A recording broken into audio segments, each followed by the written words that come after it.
Guys, I have some great news. The Tell Nets, us. the Nets finally might be tanking now. This is all I've wanted all season. For all the news we have, that's the biggest thing we're going to talk about, opening it up. Yeah, absolutely. We don't care about a team that wants to be bad. Look, we got Cooper Flag on the line here. There's a big prospect, the biggest American prospect since Zion. I don't Williamson. know. You still have 3 teams below you. Right. You got to get, I guess, somewhere close to them or in between them, and that's Charlotte, Washington, and Toronto. The only thing So- I don't want to have the worst record because the worst records hasn't won the lottery in like many years. So It would be the most New Orleans thing for them to get the first overall pick and pair Cooper Flag with Zion. imagine Cooper Flag and Zion. If Zion's even still there, I'm itchy. I'm sorry. Got him. if Zion's still there, which he probably won't be, but Sad yeah, times. the Nets have a bunch of players out. We'll talk about that later on in the episode. But yeah, I think we might be starting to understand the assignment a little bit more because we started the season off really good, as per usual with this team when we're not good. But hey, look, man, it is what it is. We are the most ethically tanking team on planet Earth. That's good. Toronto was doing that for a while. Now that seems like they're kind of been stagnant. I don't know. Because they got Scotty back. Like we won the tank off against both the Raptors and the Jazz this past week. Like that's all I needed. It's all I wanted. So Well, you guys are the worst team, and so we're not. But They have some nice guys on that team. we're a good team. It's didn't you get rid of like a couple players? Dennis Schroeder's gone, Schroeder, Schroeder, and Finney Smith, and Shake Milton? That's and it. soon. Hopefully Cam Cam Johnson Johnson. soon. Soon Cam. There's a bidding war for Cam Johnson. Yeah. Apparently the Pacers are jumping in hot. Yep. You guys will officially be the worst after that, right? I don't want to be the worst. Well, it looks like it. No, bro. Washington exists. Remember? Oh, I forgot about Yeah. The funny thing is, I don't know what the Pacers have to offer the Nets for Cam Johnson. So basically, the trade would involve Obi Toppin and Aaron Nesmith, but the Nets aren't doing a deal unless Jarris Walker's included, which Yeah, is what. I feel like that's a given. But it makes no sense because they don't want to include him, yet they don't play him. Like you can't know, have it both ways. I would actually. You said Toppin. I would take Ben Shepherd over Nesmith. He's untouchable right now. I think Ben Shepherd's gonna be really good. Problem with Nesmith is that he's been banged up a lot this year. He's got injury concerns, and I Yeah. think he's up for a contract extension at some point. So, because all I know, they have that young core kind of locked up with Nemhard and Hallie and all that stuff. Miles Turner could be Mathurin. on the move at some point. Obviously, Benedict Mathurin. So, hey, look, man, if Cam Johnson goes to Indiana, then maybe Tyler's long shot finals prediction might not be dead in the water. But we won't know until, obviously the deadline passes and everything like that. Oh, that's a Thunder's trade to get. Yeah, we'll talk more about that later on in the episode. But yeah, what's going on, everyone? Welcome to episode number 39 of the Floor Spacer podcast. Tyler Schwartz, Anthony Cavino, and Giovanni Squiteri coming at you from the studio. Once again, lads, we're almost at 40 episodes. This is the penultimate one before it. How are we doing on the first recording of 2025? We're doing good. We're here. We have a lot of news to get into. Just something decided to happen this past week and weekend with all different types of NBA news that we're going to cover. We don't live stream yet. If we did live stream, it would have been covered already. Yeah. But we are 3 days too late, I guess. I guess. And I was kind of thinking the other day, I'm like, if Jimmy Butler had gotten traded over the weekend, imagine we just all pulled up for an emergency, quick little 30-minute Or we just did an Instagram live. That Just could have been quick. cool. Yeah. IG Live, yeah. Because I feel like what would happen if a massive trade happens, and it's not on a recording day? Right. I feel like we would have to do some emergency recording. We could do an IG live, or we could do a recorded story, post it as a reel, Yeah, we could. Yeah. something Because like especially that. if it involves one of our teams. Yeah. We were lucky that the cat trade happened the day before we recorded. But imagine yeah. if it happened on a Thursday. There's no way we could have So waited all weird. that time Yeah. No. before it. So obviously there will be many massive internet breaking moves like the KD trade when it happened that broke my heart at 1 a.m. and all that stuff. But for the intro, obviously, I'll obviously talk to you guys about the agenda for the episode in a minute, but we're going to do this. We were going to do this last week, and I just forgot to do it. So we're going to do kind of a little 2024 recap of our show, considering that was the first calendar year that, we began uploading and everything like that, as, the Floor Spacer was founded in 2024. And y'all crushed it, in all honesty, for 2024, way more than we expected. Oh, yeah. I think, I remember I was talking to you about it, Gio, like in February before we started. I'm like, if we can get to 500 subs by the end of the year, I will call that a W. And I think that's even a stretch. Yeah. And y'all, we ended the year on 4,064 subscribers. That's huge. Incredible. Yeah. Huge.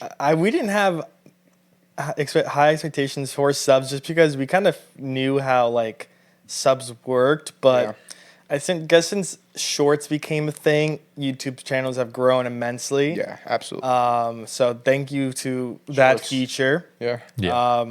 Mainly.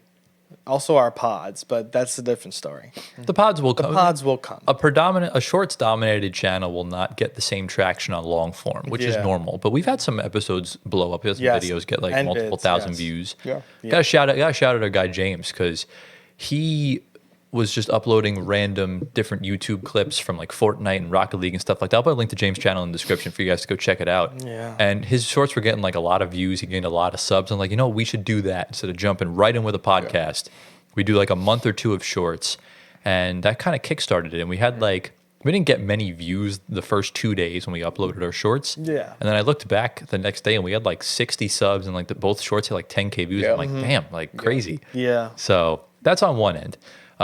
We had a lot of view milestones. We ended the year on 3.475, something like that, million views, basically 3.5 mil, which is just bonkers. Like the fact that we're not even at our 1 year yet, and we already had the word mil in our stats is just ridiculous. Yeah. And again, that's all credit to y'all. It's all credit to you guys for watching the videos, clicking the subscribe button, all that stuff, commenting.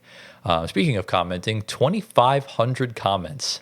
Yeah. Over 2,500 comments throughout our shorts, our podcasts, our segments, all that stuff. 442 uploads as well, which is pretty dope. We've been uploading every day. We never missed a day, but we have re-uploaded stuff because we've had technical difficulties with some videos and stuff like that.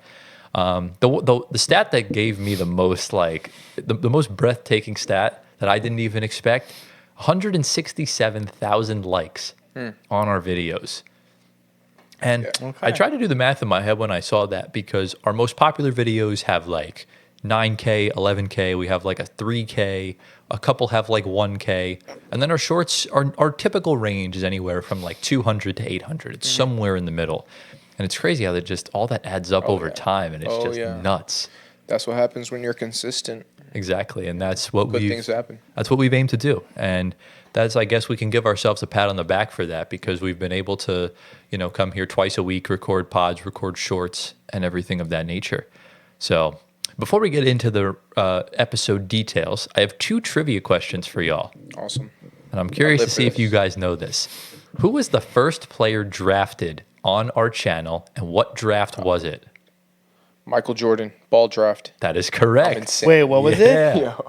Well, you should know. It was Michael Jordan what draft? Ball draft. Yeah. Ball draft. Oh, it was the ball You draft. should know, because you were the person that picked him. Yeah, I forgot who picked him, but I knew it was the ball draft. I'm like, okay, if you don't take Michael Jordan for the first pick, you're crazy. Okay. How does it feel being the first ever pick in Floor Spacer history? Well, it's different. I'm used to going last, but I'll take first. I mean, yeah, you're on the right side of the screen. I don't know why we gave you first pick, but it's just how it wound up being. Yeah. I'll take that. The second question: who was the first player utilized in 20 questions, and who had the player? Ooh, Tough in one. 20 questions. I don't know that one. This was our Who's second the ever player? short, by the You way. gotta give us a hint, bro. I think, was it my 20 questions? It was your 20 questions. Who was your first player? You don't even know. I want to say it was Carlos Boozer. Nope. It was a current player. Current player. Current player. It wasn't LeBron, was it? Nope. Was it Miles McBride? Nope. A current player. All right, is this Was player in the it- East? No. Yeah, Think in the West. all-star. Think like All-star player. superstar. Superstar. Was it LeBron? Nope. Superstar player in the West. Was it Anthony Edwards? It was Anthony Edwards. Yes. There you go. So, yeah. That kind of that started the whole thing off. And then obviously our 2 guest players with LeBron and Michael Jordan all blew up. So, Yeah, we need more Michael Jordan, LeBron stuff. That's what we have to do. basically, in essence, this is a big thank you to you guys. Yeah. We have big plans for 2025. We've already gotten off to a great start, thanks to y'all. Yeah. And, we just want to keep growing along the journey and everything like that. As far as today's episode goes, lads, we have a doozy of one. So we'll get into a special news story first. That'll come in a minute. Pause. We have a bunch of injuries, unfortunately, again, because, we just can't escape injuries in the NBA. I have my player spotlight once again. I had a very tough time choosing which player I wanted to do this week. I had like 3 different options, but I wound up making a decision. We're going to talk about the return of, we're going to talk about the Jimmy Butler news. Obviously, that's the big elephant in the room. The return of Kawhi Leonard, obviously, was a big one, quite an unexpected one. We'll talk about the Suns drama. We'll talk about the Jokic Wemby back-to-backs. And then we're going to cover both 1 seeds in the West and the East, the OKC Thunder and the Cleveland Cavaliers. And yeah, it's going to be a longer episode. It's going to be a beefy episode. And yeah, if you guys enjoyed today's video, be sure to drop a like, subscribe to the channel. We're trying to get to 5K so we can launch our Discord server. Hit the bell, that way you're notified every time we upload, again, which is every day. If you're on Spotify audio platforms, give us 5 stars, leave a review, answer the polls, follow our socials down in the description below. Get Gio to 1 million Instagram followers. Now that's the new 2025 resolution. What are you laughing at? It's funny as shit. Yeah. You know what else is funny? The Knicks schedule in December. Exactly. Yeah. That's what I was gonna say. Were you actually? No. Yeah. Kind of figured. But yeah, that's kind of everything out of the way. Lads, anything else to say before we dive right into the first segment? Let's go. Let's do it. All right, so we're leading off this episode. We're going to turn back the clock a little bit and talk about a player that is getting his jersey retired as of next season. And you guys already know who it is. It's my MVP, Gio's MVP, it's Tyler's MVP, Derrick Rose. Over the weekend, the Bulls announced that Derrick Rose, their former MVP, is getting his jersey retired in the 2025-2026 season. He will be. They actually had a D Rose night this past weekend against the Knicks. It was really dope. They had like the custom warm-ups with yeah. the number 1 on his from the Bulls font, the number 4 from the Knicks, and then I believe the 25 was either his college or his high school. At Memphis, probably. Colors. Yeah, I don't know what it was, but it was a really cool day. It was on January 4th, too. So, and those were both the numbers he wore on the respective teams. And he wore 25 either in college or whatever. But it was a really dope thing. And yeah. Yeah, I remember that. I didn't get to see it, though, but I heard it was emotional. And this will probably be more emotional next year. Yeah, he was crying. But this is going to be the 5th player to have their jersey retired by the Bulls. I thought it was a lot more than 5. Who are they? It's Jerry Sloan, number 4. Yep. Bob Love, number 10. MJ, of course, number 23. And Scottie Pippen, number 33. Wow. Robin's number is not retired. It's actually crazy when you think about it. Like the Bulls and the Cavs are really just LeBron and Jordan merchants. Yeah, seriously. It's crazy. Not much of a like they have history, but like outside of the peaks of their 2 goats, not much else really. Mm-hmm. So yeah, Jerry Reinsdorf, as we all know, the chairman for the Bulls, has been there quite a long time. Said Rose is a hometown hero. And he's a symbol of an entire era of Bulls basketball. We all know he was the number 1 overall pick by the Bulls in 2008. It seems fairly recent in my mind, but 2008's You're just old, bro. Yeah, I'm old. It's okay. He won Rookie of the Year, of course, and in his 3rd season, he won the MVP, of course, in 2011, and was his best season, 62-win season for the Bulls that year, and an Eastern Conference Finals appearance. He's still the youngest player to ever earn the MVP award to this day. And then we all know his career after that, a really bad injury derailed the rest of his career for the Bulls, and a little bit after, he kind of goes tossed around a little bit. We know the Knicks had him for a little bit, Detroit had him for a little bit, Minnesota had him, and he wasn't the same until towards probably the last 5 years of his career, where he was a really good bench player for a few amount of teams. Decent, looked like his former self, but of course you're never going to be your former self, but at least somewhat. He was a shell. He was a shell of himself. Well, yes, but he looked decent. He looked like he was still hooping. He was okay, yeah. But I guess the main thing, I think this is warranted. Of course, I don't think he deserves a statue outside the arena.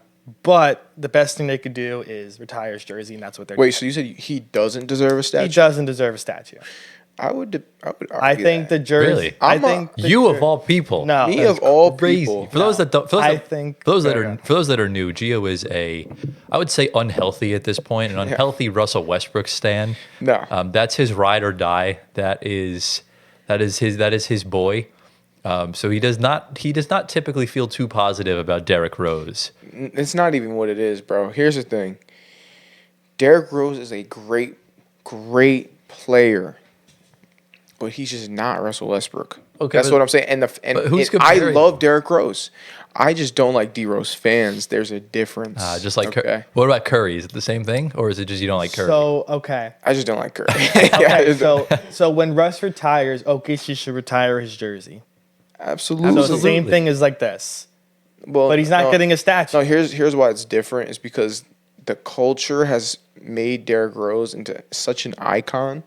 And because he's such an icon, I think it would only be right to make a statue of Derrick Rose.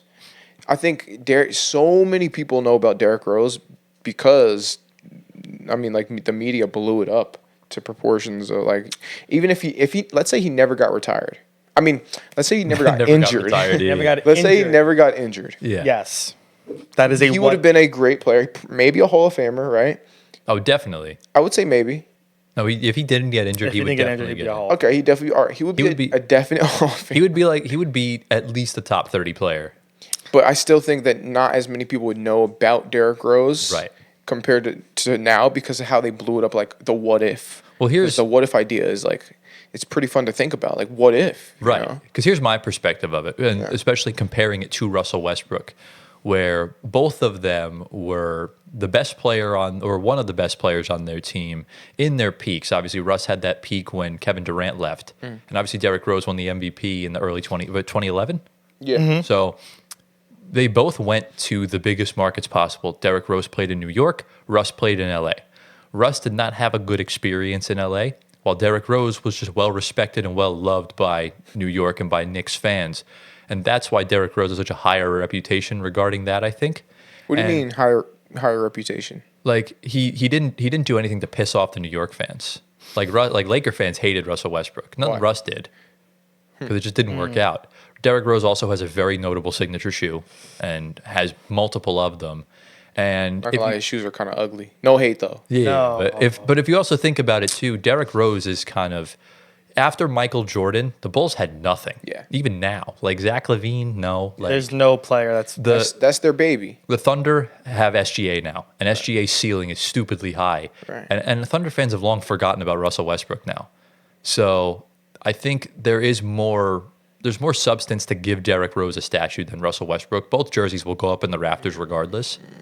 But I disagree heavily, bro. you're in a heavily Heavily. biased Yeah, position. No, Yeah, think yes. about it though. Like Russell Westbrook made history in a Thunder uniform. He did. has the most triple doubles in NBA history as a 6'3" point guard. Right. And you're not going to make a statue of him. And you're saying D Rose deserves a statue more than him. I'm not saying I'm he not won't. saying that D Rose doesn't deserve. I'm saying D Rose does. But I'm saying, I mean, if we're bringing Westbrook into this, if anyone deserves it out of these two, it's Westbrook. Well, Let's make that clear. I'm not saying that Westbrook doesn't deserve a statue. I just think D Rose has more of a position where he will get one. Okay.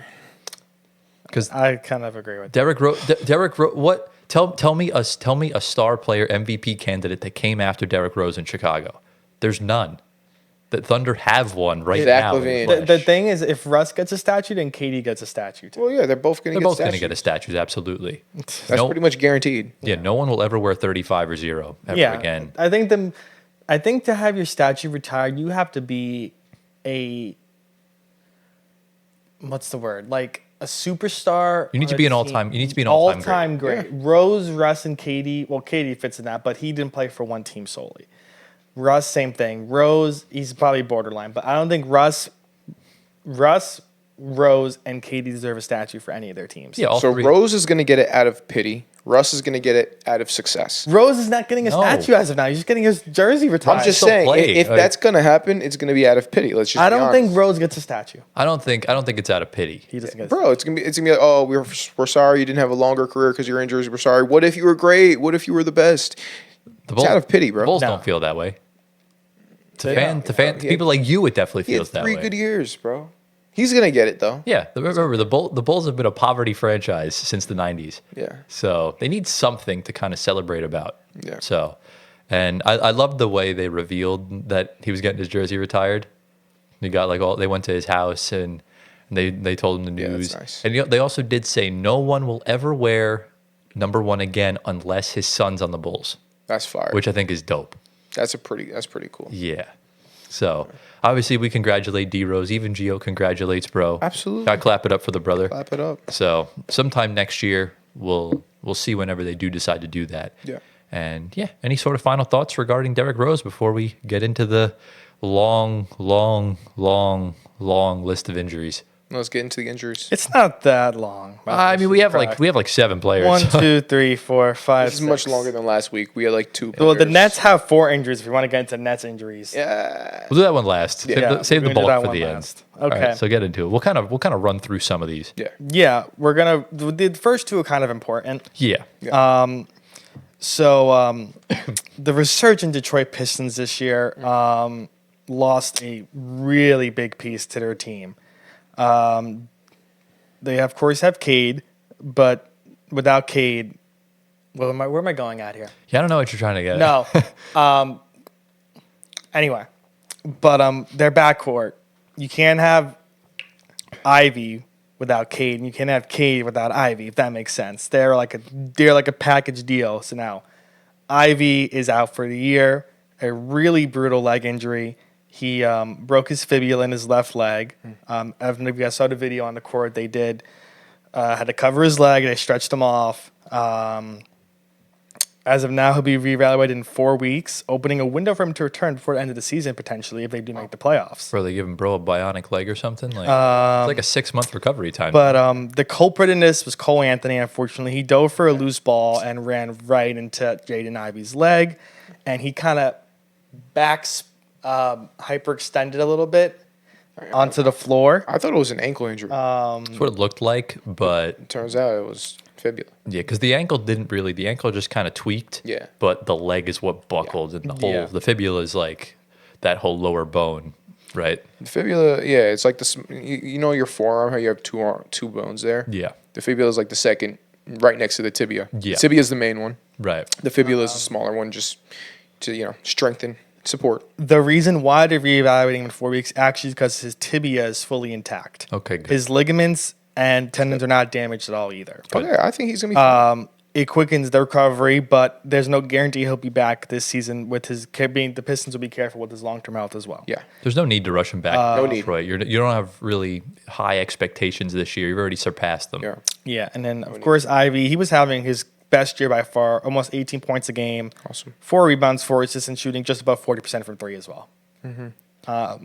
Just one of my favorite young players to watch. Somebody that I wanted the Knicks to get in the draft before Brunson came over. It never really happened though, because the Pistons took him in the 4th pick. But like I said, you can't have that backcourt without one another. So now that backcourt's going to be pretty not as dynamic anymore. Cade's gonna do what he's gonna do. Cade though. had 48 and 6 in his Well, first yeah, game but you know, without Ivy. they're a tandem. Both of them there is you need. I don't know if I would necessarily. facilitating. Look, I backcourt. can't call him a tandem when Ivy's been circulating in trade rumors for 2 years now. Oh no, he's staying there. He's gonna stay, but I wouldn't call them an inseparable combo. Yeah, no, I wouldn't either. I wouldn't. I would say Cade is. I would say he's the clear Number one. better. I wouldn't say better. Number one. Number one is a better. term. He's a lot better. He's a clearly number one option on that team. Yeah. Ivy number 2. So Let me preface this first because I know there's been a lot of negativity on social media. Cole Anthony is not a dirty player. He's dirty. He is not a dirty player. Cole Anthony, he was crying on the sidelines. He felt awful about this whole thing. Yeah. It was just a tough play. And in normal situations, 2 people dive at the ball. Ivy didn't dive. It was just an unfortunate freak accident. Yeah, Cole. So he's a tryhard. No, Cole. as you should be in the NBA. no, He's a tryhard. Cole Anthony is a UNC guy. They don't teach 30 players Yeah, at they UNC. He's a scrappy guy. He goes for the ball. He's someone you want to have on your team as a bench guy. He's been in Orlando for a while. Good player. Just on the way it's an unfortunate play. You're saying he can't be a starter in the league? He was. We could. He lost. He his, was. He lost Yeah, his he starting lost his spot. starting He job. said as a bench guy though. But As that's right now, him. he's a bench guy. That's him. Yeah. But yeah, no, a bench guy. I actually was watching this game live when it happened. Yeah. And it was just like I saw the play, didn't really see what happened with his leg. Yeah. But just hearing him scream is just like sent shockwaves to me because it was just like I was Yeah. heartbroken for the kid. You heard him through the TV? It Yeah, was, you can he hear was he was in agony. You saw it too? Live? No, I saw the video. Not live. But yeah, I saw that and I was just like, fuck, man. Like it's just you don't want to see that type of stuff. and it's rough. Yeah. So we wish Jaden Ivey the absolute best. Yeah. Looks like he'll make a full recovery. He already had surgery, I think. He did. So Yep. he'll be back most likely next season. So Yeah. yeah, that is that. Let's get into the next one. Let's go. Let's go to Houston. One of Gio's favorite players in Houston. I'm not a big fan of himself because he's very inconsistent. But Jabari Smith Jr. fractured his hand in practice this past week. Of course, there's no video of it because it's practice. We talking about practice, bro. What? We talking about practice, not the game. Yeah, he's left. Oh, you guys didn't get that He reference. fractured his left hand during Oh, That's an AI reference. Come on, guys. during the team's Friday shoot around. Okay. Udoka revealed it during the press conference after the shoot around. It's his third season. You know, he's averaging 12 points, 6 rebounds. Started every game this year. He'll undergo surgery as well. It's going to be determined how the severity following a second opinion as well. Yeah, so they lose him for 4 to 8 weeks. So Amen Thompson, the fighter, the WWE. is taking his spot. And he actually had a really good game last night. I think he had 20 and 16. Look, I forgot what podcast I was listening to. I was listening to something, but I wish I could shout them out because I don't remember what it was. Paul George. But no, it wasn't a player. But they were saying that Amen Thompson needs to replace Fred VanVleet and be the starting point guard, and I cannot agree more. I think that's the reason why they drafted him. But I think they signed Fred the same year they drafted him. Is right? he a point guard though? He is. He's point like guard, shooting guard. he's a combo guard. Think of him. Think I of him. don't see Think it. of him as Dyson Daniels, but with way better handles. And Yeah. athleticism. Yeah. Well, Dyson Daniels is pretty athletic.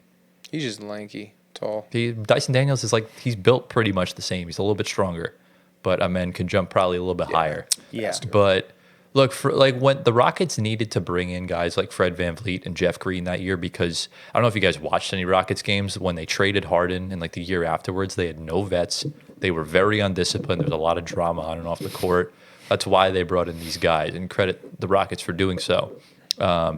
And look, this is going to suck not having Jabari Smith for as long as he's going to miss. He's, when you have a 6'10" guy like that that can Exactly. shoot and defend, it's a little bit difficult to kind of navigate without him. However, with Amen Thompson elevating the way he is, I think they'll be just fine.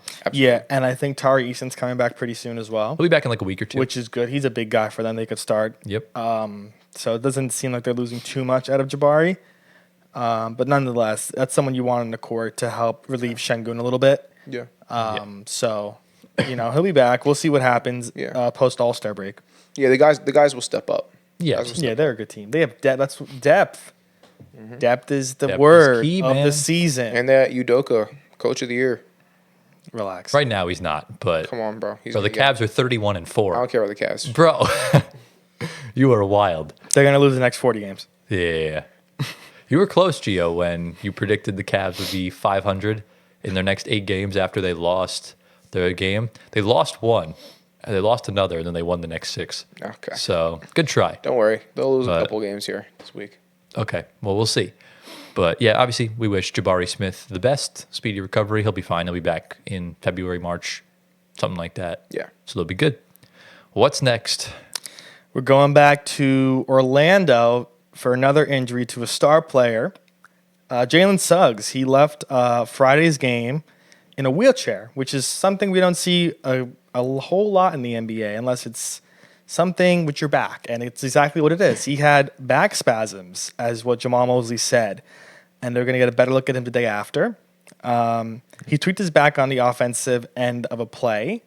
And he was going back on defense, and he kind of just cramped up, and that was it. Yeah. Though the Knicks played Orlando today, I think he's out, but they said he could play the next game. So it looks like they can breathe a breath of fresh air. That Suggs is not going to be out with their other 2 guys for a long time. But just really interesting injuries in Orlando and, of course, New Orleans in the beginning of the season. But now it seems like Orlando's getting the front end of it as of now. Yeah, what did the Magic do to deserve all this? All that they've had witchcraft the magic. worst injury luck, Yeah. bar none. Your 3 best players go down, it's crazy, and it's just nuts. And I was like, I didn't know what happened to Suggs. because when he fell, you couldn't really tell what he was holding. It looked like either his back or his side. No, I knew instantly what that was, bro. And then when they wheeled him off, I'm like, this ain't good. Yeah.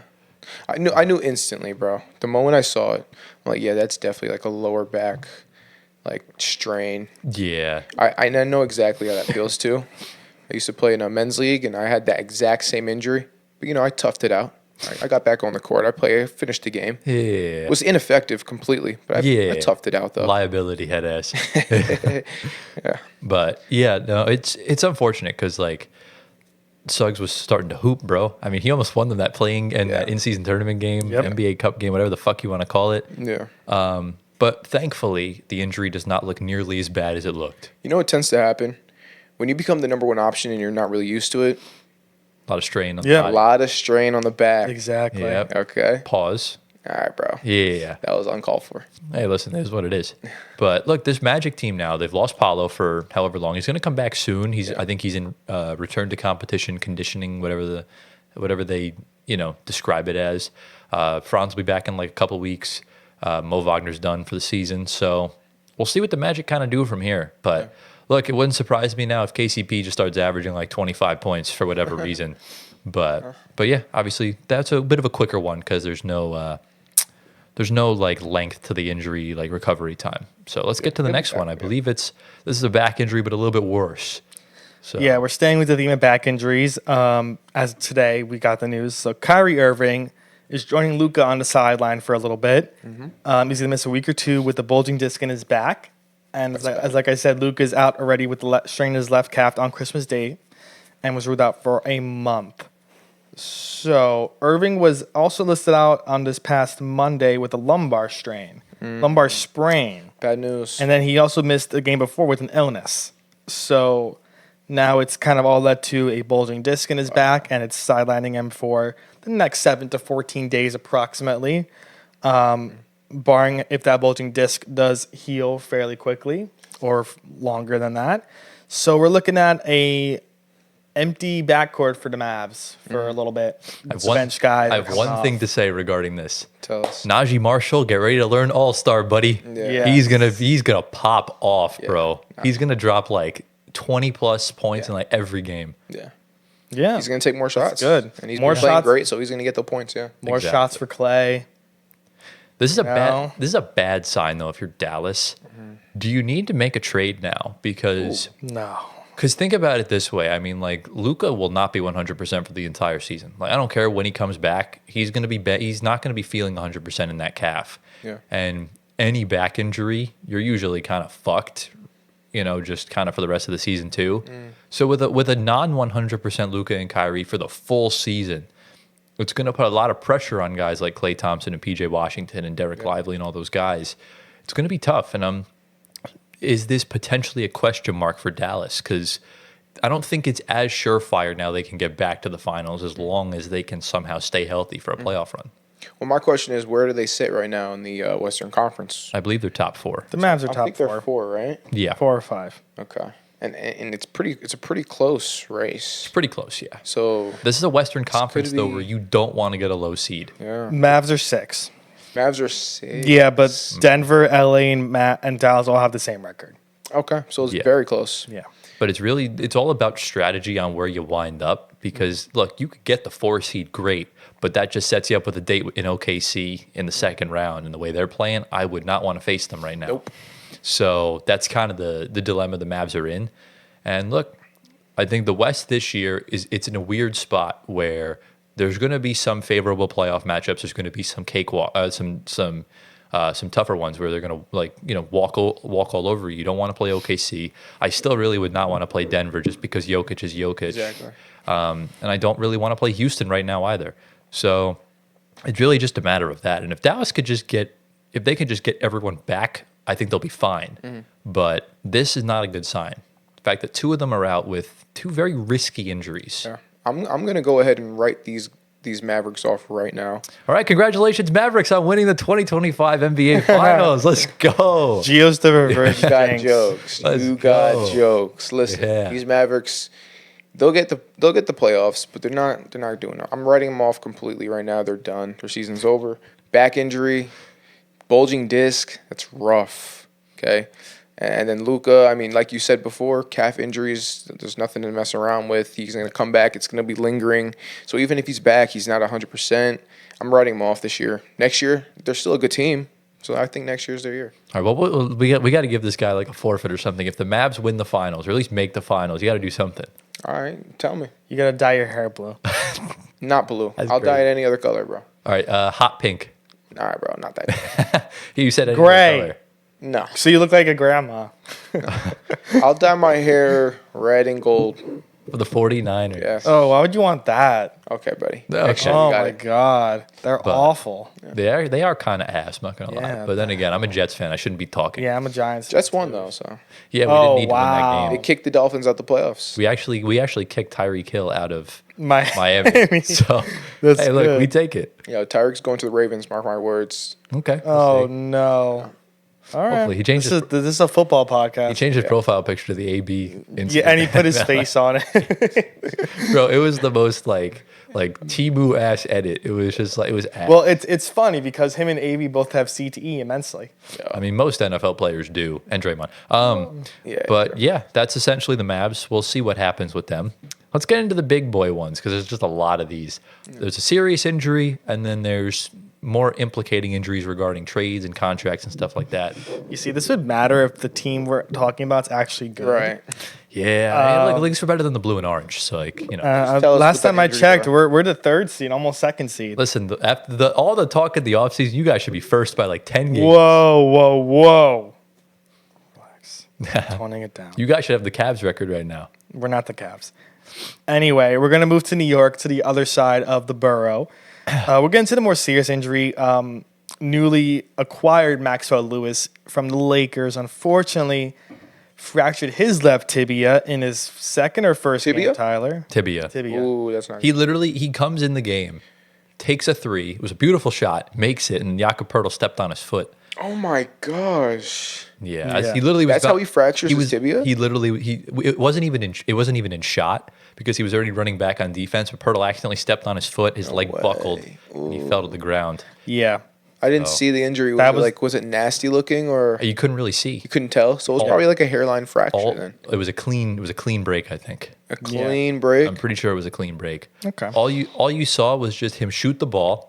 He goes just out of frame as he kind of stumbles, Yeah. and he's on the ground holding his leg. Yeah, it's probably a lower tibia. It looked like like a lot worse at first because it looked like he tore his ACL. Okay, so maybe it's upper. Interesting. So, but they did do the X-rays. All the tendons are fine. It's just a fractured tibia. Yeah, so, that's the big thing. He's a nice young guy that the Nets are going to have for a while, hopefully. He'll just be back next year, unfortunately. It says status update in 4 weeks. Maybe he'll be back sooner than later. Another bionic leg.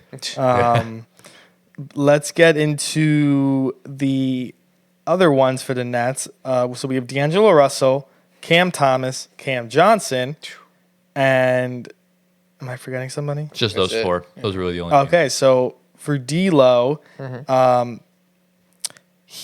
where is it? D'Lo's was Where is just it? Where is D'Lo it? just Where is had it? Where is it? cramps Cramps? Really? Where does it say cramps here? because he remember he got carried off the floor What kind of cramps? Where? In his leg shin. cramps, shin cramps? shin. Yeah, Calf it cramps? says shins. right shin contusion. Yeah, Shin contusion. They said he'll be fine. yeah, he'll be out for like maybe a couple days. He's out yeah. tonight against Indiana. But really, it's just the two Cams. Let's go to Cam Thomas. So we know Cam Thomas is back from what was the first injury, Tyler, he had? Left hamstring. He had a left hamstring. Cam Thomas. So he now strained his left hamstring again. Yep. And Yeah. he'll be out until after their 6-game West Coast trip, which ends on January 19th. So he'll be out for the next 8 games minimum. Okay. I really don't like the Nets training staff. All this ramp up talk and they just get re-injured. Yeah. Yeah, because he looked a little funky the past couple of games. He wasn't getting the proper minutes. Didn't look the most comfortable out there. He was still playing well, but you could tell something was a little off. And obviously now this kind of explains it. So, kind of is what it is. But Yeah. look, it helps the tank, I guess. But what I wanted was to just lose games and him to drop 40. But can't have everything, I guess. Yeah. So And the last one is Cam Johnson, a hot commodity right now in the trade market. He sustained a right ankle sprain against Milwaukee. He's going to miss the next 3 games, and he'll be rallied before the West Coast trip. So before they head west. So that's fairly close, but we'll see. Bro, this one pissed me off so much. Why? Because it was that game against Milwaukee where we won. It was at the end of the game. I forgot who took the last shot. It was either Dame or Giannis. Missed it completely. The ball was going out of bounds. Zaire Williams and Cam Johnson both go for the ball. That didn't even need to be gone for. And Cam Johnson lands on Williams' foot and rolls it. And I'm just like, bro, like, why? Like, why? And he's in a boot now. He's going to be out for like 2 weeks.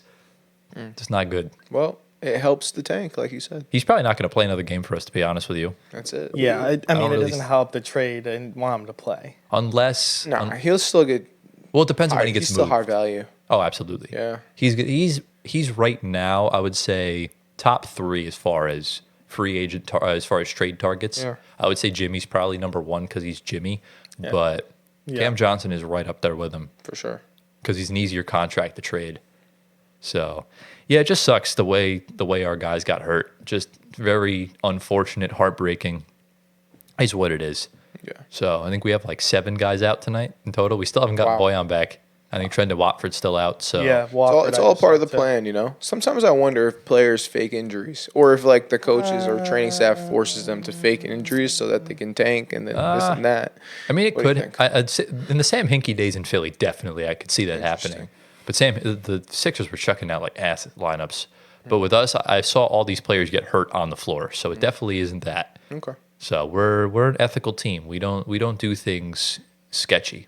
All right. We are as legit as they get. I hope that's accurate. Yeah, it's accurate. Listen, we've had a lot of injuries to cover, but we have not talked about the Knicks in any of this, and I am loving it. And now he just jinxed them completely. What does he say? Lily Cat's injured right now. I am. He'll be fine. That's crazy. No Knicks injuries that are massive as of now.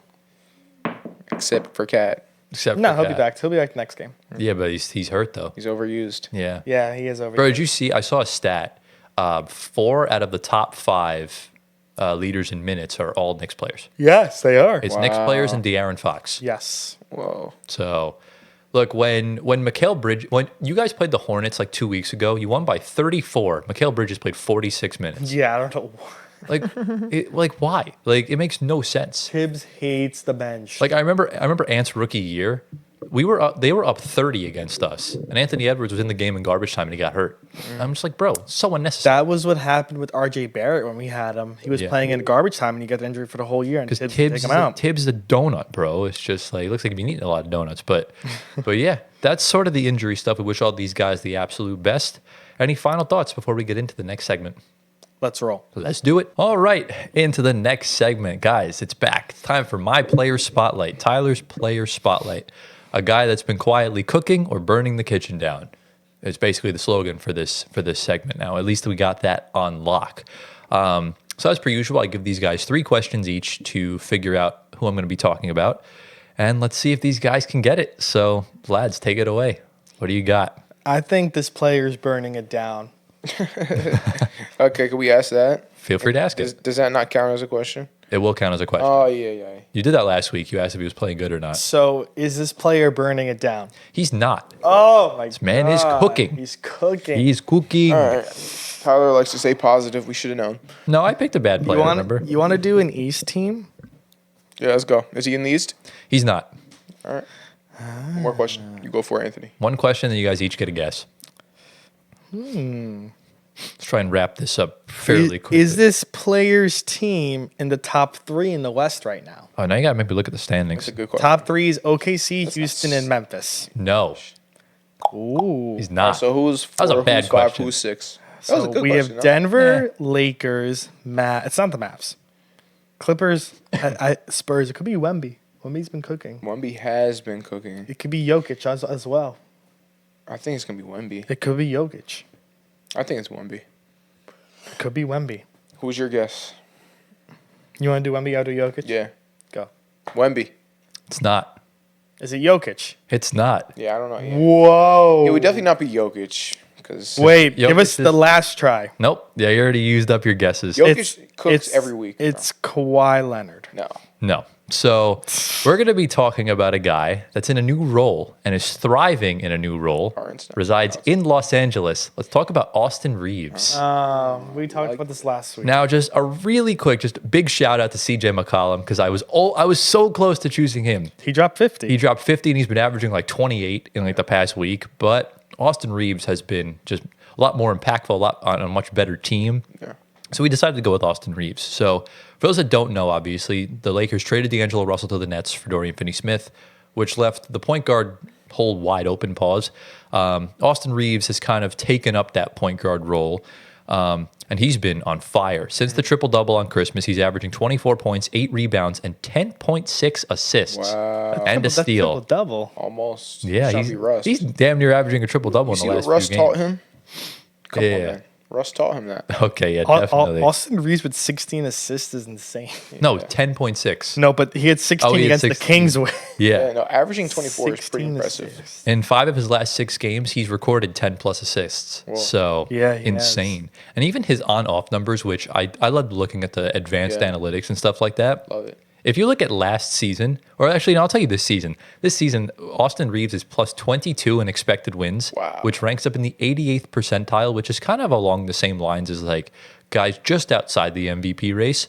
Wow. Last season, he was minus 17. Wow. I mean, last season, he was not very good. So He was very mid. he was very mid. He had just a slump year. It wasn't really his year. For every 100 possessions this season, the Lakers score 7 more points when he's on the floor, which also ranks in the 88th, 89th percentile, stuff like that. Last season, when he was on the floor, the Lakers scored 3 points less per 100 possessions. So big improvements on that end from Austin Reaves. And you're seeing it now. That headband has magical powers.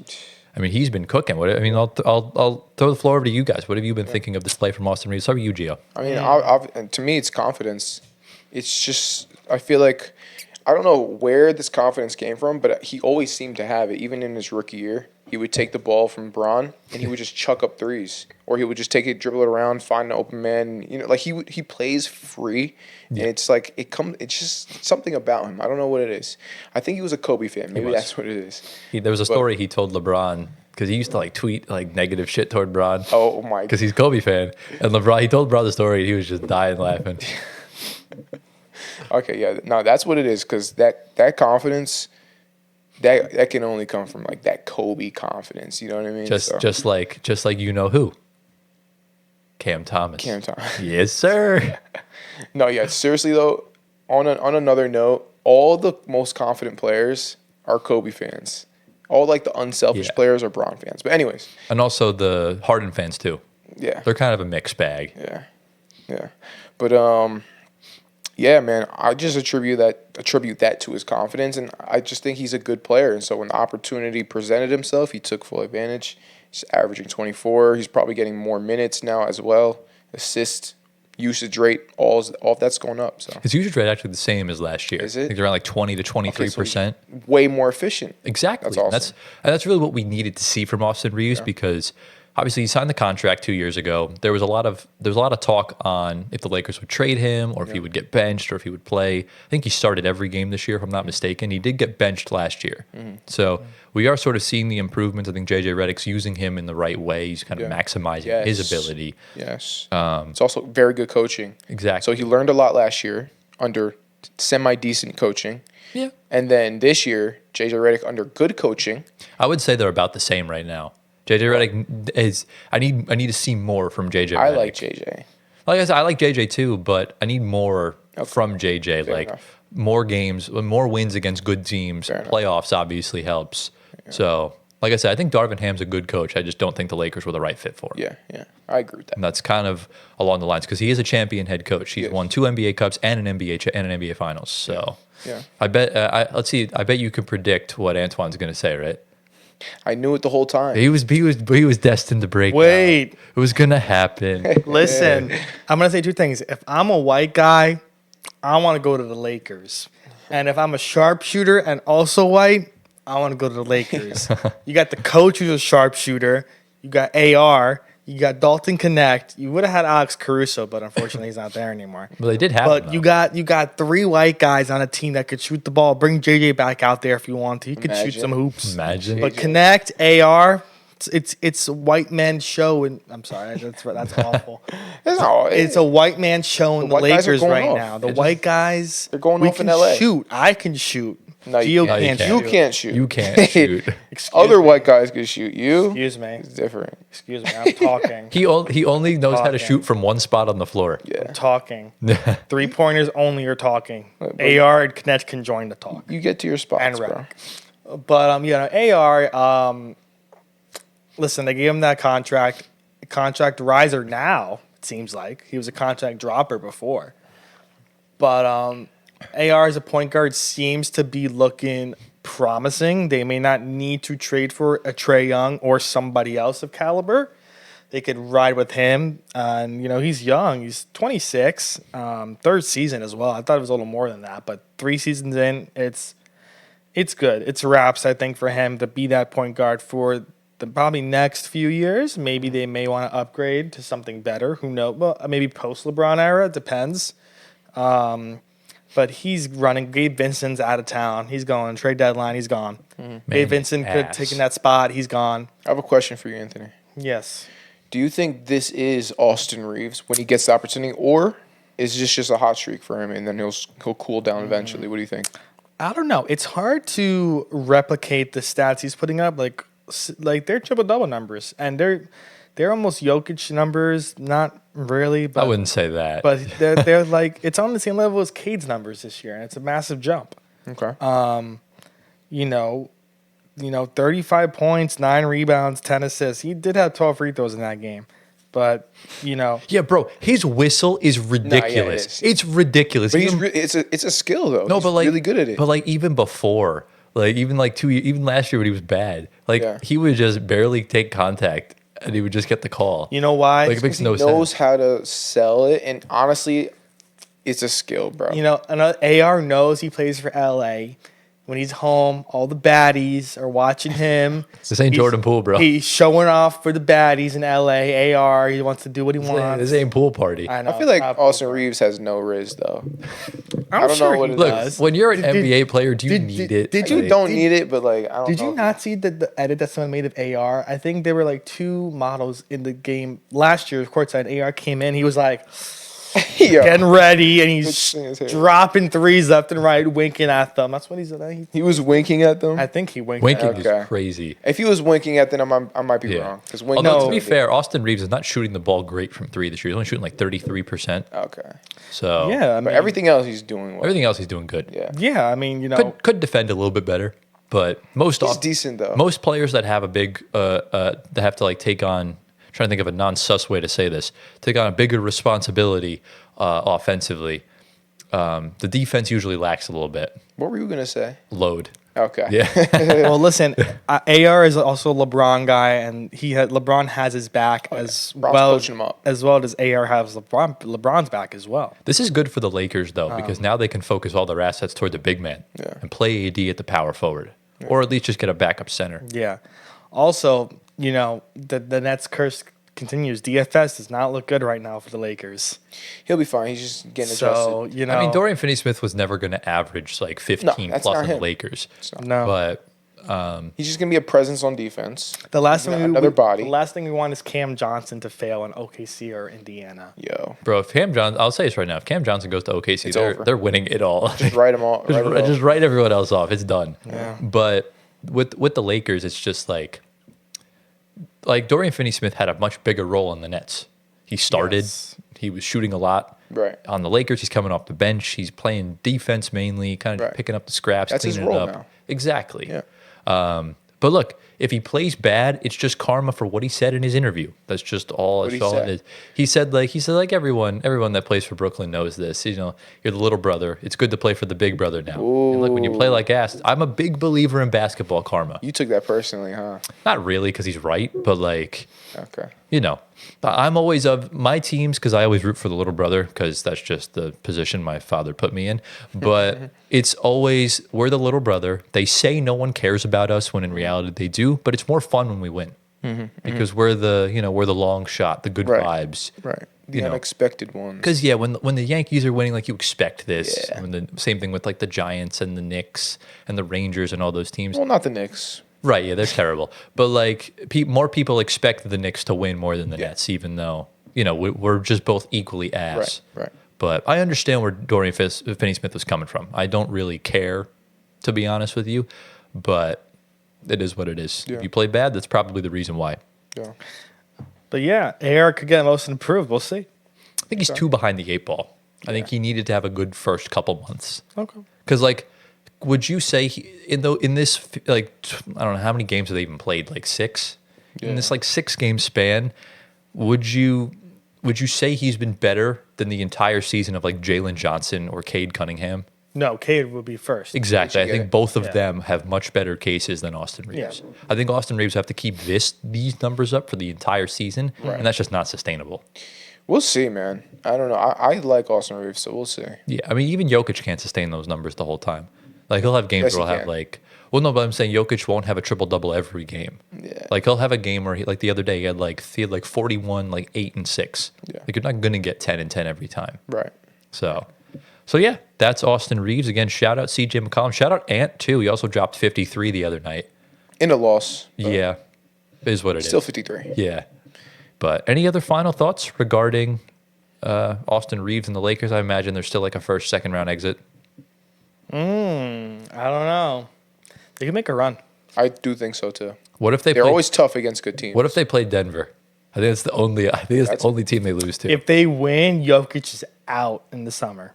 So you think if they play OKC, or if they play I think if they played OKC last year, they would have won. But I this year- don't think it's going to happen this year, the OKC's too good. I think there's at least maybe 2 or 3 teams in the West. So that can knock Rockets, them they out. beat Yes. Timberwolves are not really. Any new team that's in the playoffs for the first time, I don't care how many games they win. They did this to Memphis 2 years ago. Right. That Memphis team was insane, and they kicked their ass. Yeah. So they would beat the Rockets. I firmly believe that. Okay. So yeah. Any final thoughts on this before we get into the next segment? Now let's move. Let's do it. Something that has been materializing for, I want to say, the last 3 years, maybe 2, has finally materialized, And that's Jimmy Butler requesting a trade out of Miami. But it came with consequences, unfortunately, for him. So Jimmy formally told Miami he would want to be traded out of the Heat, presumably by the trade deadline. And Jimmy said a whole lot of things as well to the press, and that warranted a 7-game suspension that Pat Riley handed down to him because of violation of team conduct and rules. Quotes. So whatever that means, because Jimmy's power got taken away from him.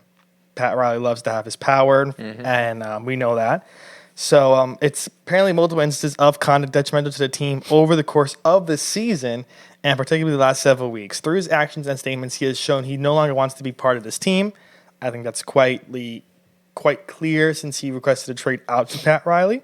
Yeah. And they are listening to offers actively. This says, the article from the Miami Herald does say he may come back on play games if he's in the roster at the end of his 7-game suspension. And of course, they're not interested in having him be away from the team for the rest of the season since he's getting $48.8 million for the rest of the season after his suspension is over. So right now, from what I've seen, it looks like the 2 teams at the forefront of this are the Bucks and the Grizzlies. I could be completely forgetting 1 or 2 teams. They're not the front runners. There's 2 teams that joined the race. Yeah, I could be forgetting some teams. I don't really know. Golden State. The 2 teams I would say at the front right now are Golden State and Houston. Okay, Houston. I love Houston. But yeah, this is a really just interesting time in Miami. I feel like this was boiling up to something like this, minus the suspension. I don't really think I ever saw a suspension coming for Jimmy. I thought they just traded him and that'd be it. But it seems like Pat Riley took it an extra step more to really make Jimmy's next week a little more miserable for him.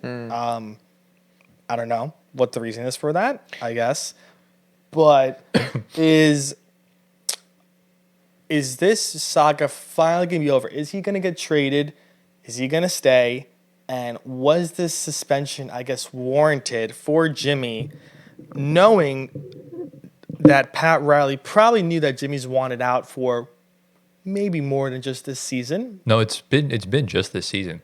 And you don't think last season it was kind of, because remember in the offseason he said, I'm not going to be back. He wants his money. Yeah, but he also did infer, he's like, I may not be back. Right, but they didn't give him the extension he wanted. Yeah. He loves Miami. He didn't want to leave. He didn't want this to happen. Okay. Because look, they made 2 finals with Jimmy. Both just incredible runs in the bubble and 2 years ago in 2023. And look, it's just the Heat for some reason just didn't feel like it was necessary because look, the one fault Jimmy's had is the regular season was not something he really put all of his effort into, which in turn gives you tougher playoff matchups and injuries and everything of that nature. The problem is the Heat don't give him the extension, which is stupid to begin with. Just extend the guy. Like, it really is not that big of a deal. Because you could trade that contract later on when players are making $70, $80 million a season. So obviously that doesn't happen. You're starting to think about what's going to happen, everything like that. And then Pat Riley tells him to keep his mouth shut. That's the big mistake. Because when you hold a player back from stuff like that, it's going to reach a boiling point. Okay. Where he finally spoke to the media the other night and just let loose completely. And Jimmy's got no filter. He don't give a fuck. So that obviously happened, and Pat Riley got in his feelings and levied down the suspension. I just think back to the Heat culture court where it said that whole bunch of bullshit in the key, and I'm just like, that's just not the Miami Heat now. This franchise has turned into an absolute mess. It's a clown show, and like Shaq said the other night, Pat Riley, if you want to be traded, he will do it, and I do think he'll wind up being traded. Not sure where because his contract's like fucking impossible right now. Yep. But it's going to happen. Jimmy will not be a Miami Heat player past February 6th. I'm pretty sure. I'm like 95% confident of that. Yeah. They're on pretty bad terms right now, right? I don't know about like him and Spo are good, but it's just Jimmy and Pat Riley. The relationship is fractured completely. Yeah. There's no going back. And that's because of the whole contract situation. Right. Jimmy just wants his money. Right. And Pat's like, no. Yeah. Gotcha. Like I said, Pat Riley he was fully warranted to not give him the extension. I understand where he's coming from. But telling him to keep his mouth shut to the media, like, you're kind of shooting yourself in the foot there. Yeah. Interesting. I mean, Pat Riley is a very old school guy. And so like things like that, like in the 90s you wouldn't be able to like say anything. Yeah. But nowadays people or NBA players have become so empowered, so they get to speak on these things and the media blows it up and all that stuff and makes it into stories. Yeah. So I get where both guys are coming from. Right. But I feel like maybe Pat needs to adjust to the time that we're living in. I don't know. I think so, because we're in a player empowerment era. Like, Jimmy Butler makes way more money than Pat Riley does. So these players have more of a stand to speak on. And look, at the end of the day, we saw this the other night. He got benched in the fourth quarter. Yeah. He was not trying out there. It looked like Harden in Houston and Brooklyn, where he wanted to ask out. That press conference was like a last-ditch effort to say, get me the hell out of here. Right. Yeah. Harden was traded the next day in both situations. And, Right. Jimmy's still in Miami. Obviously, he'll serve the suspension while the Heat look for offers. Another thing I'll say about Pat Riley is that this doesn't make the Heat franchise look very attractive to other players that might want to play in Miami. It's not attractive to have your GM owner acting like this. Right. Yeah. A lot of Heat fans are calling for Pat Riley to retire. Interesting. They're not happy with this whole thing. Yeah, Heat fans love Jimmy. Yeah. Wow. Yeah. So they're more loyal to Jimmy than Pat. They're loyal to both, but they love Jimmy, and they're really heartbroken this is all happening. Okay. Yeah, I mean, of course, Spoelstra still being there is, a blessing in disguise. It's one of the best coaches of all time, coaching a team that's been subpar for a little over 2-3 years, besides that finals run they had. The fact that they've been ass and he's gotten into 2 finals is insane. Yeah. They haven't made any, of course, Hero and Bam are phenomenal. But outside of them, it's kind of just been lackluster filling guys all around. Of course, Jimmy's there. You draft Khalil Ware, but you already have Bam there. Get a position of need. You don't need another center right now. Jaime Haka has looked great last year, kind of dipped off this year a little bit. Another rookie they got that was supposed to be really good. I mean, sophomore slumps are Yeah. normal. That Yeah. happens. Same thing But, happened with Reaves. Like Scotty Barnes had a terrible second year, Yeah. and he came back as an all-star his third year. Yeah, but that's true. But building this team, you got Kevin Love, who's still contracted there. It's insane. Pushing 90. Alec Burks is there. Like, why? Josh Richardson. Yeah. Scary Terry is there. I like but, Terry. They got to overhaul that roster. If Jimmy does go, that's a team that I think it's overhauled besides Bam and Tyler Hero. And, of course, the rookies they drafted. Yeah, they'll work around it. Yeah. It really just depends on what they want to do. Yeah. And I guess we can segue into that as far as sort of like a lot of trade news as far as where Jimmy Butler wants to go. The team that's really pushing hard pause for Jimmy Butler is the Phoenix Suns. It's a weird situation. Oh, Lord. It's a weird situation because I'll tell you this. Jimmy Butler, we don't know if he wants Phoenix or not. Phoenix wants Jimmy Butler. Problem is, Bradley Beal has to be included in any big trade for Phoenix. Yep. The one problem, Bradley Beal has a no trade clause. He's one of like only 2 or 3 players in the league that has one, which is ridiculous that Washington even allowed him to have one. It's crazy. But he has a no trade clause, which means he needs to approve any trade he goes into. So the Suns can agree to a trade with the Heat for Bradley Beal, but if Bradley Beal says no, the trade's off. Here's the good news. The Heat, the Heat is one of the teams that Bradley Beal would accept his no trade clause to. I believe it was the Clippers, the Lakers, the Nuggets, and the Miami Heat. Here's the problem. The Miami Heat do not want Bradley Beal, and rightfully so. I don't blame them. Because if you're trading Jimmy Butler, you're going to go into a retool, rebuild. You need a young star, someone that's going to be good later on. And Bradley Beal is about as washed as the damn waves out here. So Yeah.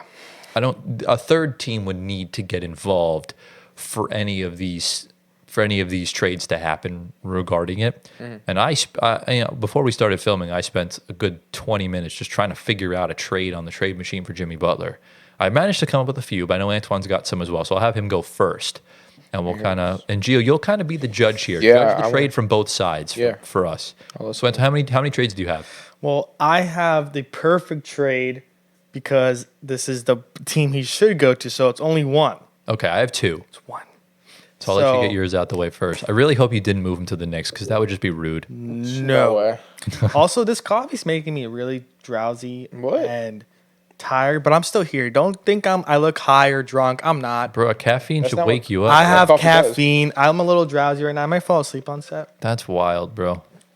but we're here. You should I'm maybe gonna take drink more of sips. it. Yeah. Maybe it's put less sugar in good. the coffee. There's no sugar in it, actually. Okay, so. you're goated. Coffee sometimes makes me goes to sleep sometimes. It's surprising. But yeah, I'm here. Don't worry. I just look a little tired now. But listen, this is something the Grizzlies need to hop on. Okay. They need a veteran presence with Triple J, and all their young guys. Jimmy, I think, is the perfect complement to that. I like that. And they do have guys to move off from. Excuse me. So Tyler thinks that they need to get a somewhat rising star in this trade back.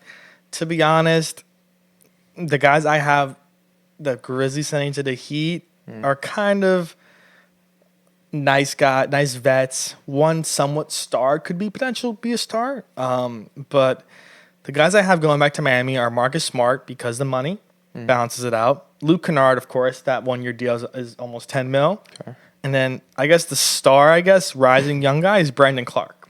No. I have no. I have him going to Miami. That's the craziest label I've seen in 2025. I have him rising going star. to Miami. Okay. And also, Those two guys. I threw in a first-round pick as well. Wow. You could also throw in like John Conchar here as well. You could like throw Conchar. you could throw in like Jalen Wells if you want to. No, they would never get off of Jalen Wells. Okay, That's fair. that's the leader for Rookie of the Year right They now. could throw in. Maybe they could give him Desmond Bain. Honestly, And just I'm not scratch Marcus 100% Smart. against that.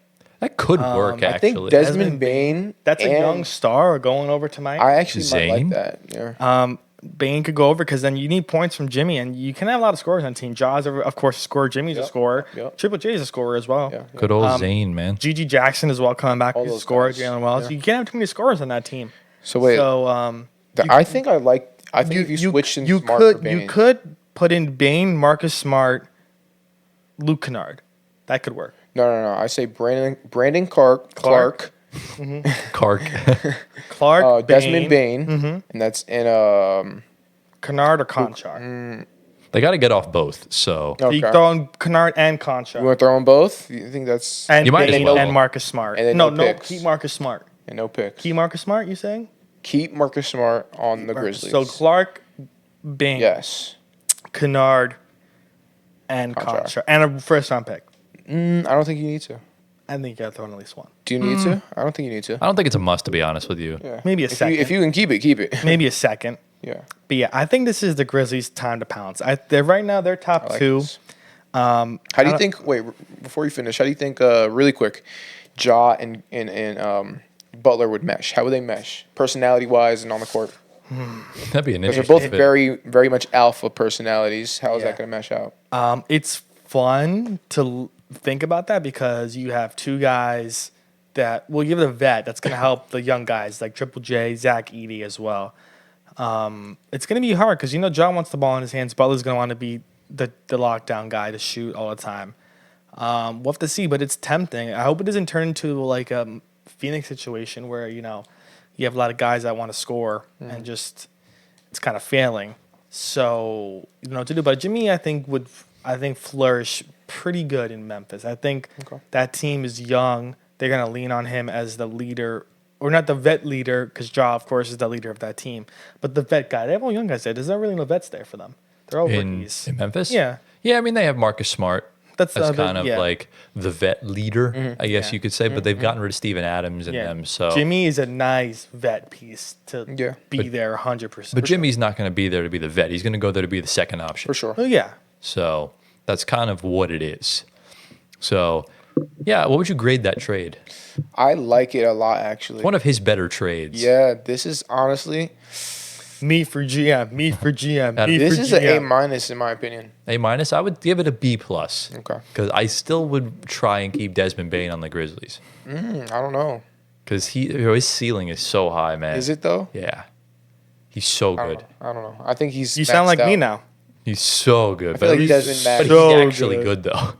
Like, what more else can you improve on? I feel like As long as he's he maxed like, out. I've been of the essence of Desmond Bain that if he just stays healthy, he's an all-star. Okay. Ooh. So about that. he's been in the all-star mix for the past few years. He just hasn't played enough games. The problem I see is that's too many scores if you keep Bain. Yeah. Remember, people can just divert. Like when James Harden got traded to the Nets, that was the talking point. Harden diversified his game and became a playmaker. I feel like Harden's always been a playmaker, though. He always had that in his But game. even on after OKC. seeing that in Houston, did you really expect that to happen in Brooklyn? Because I didn't.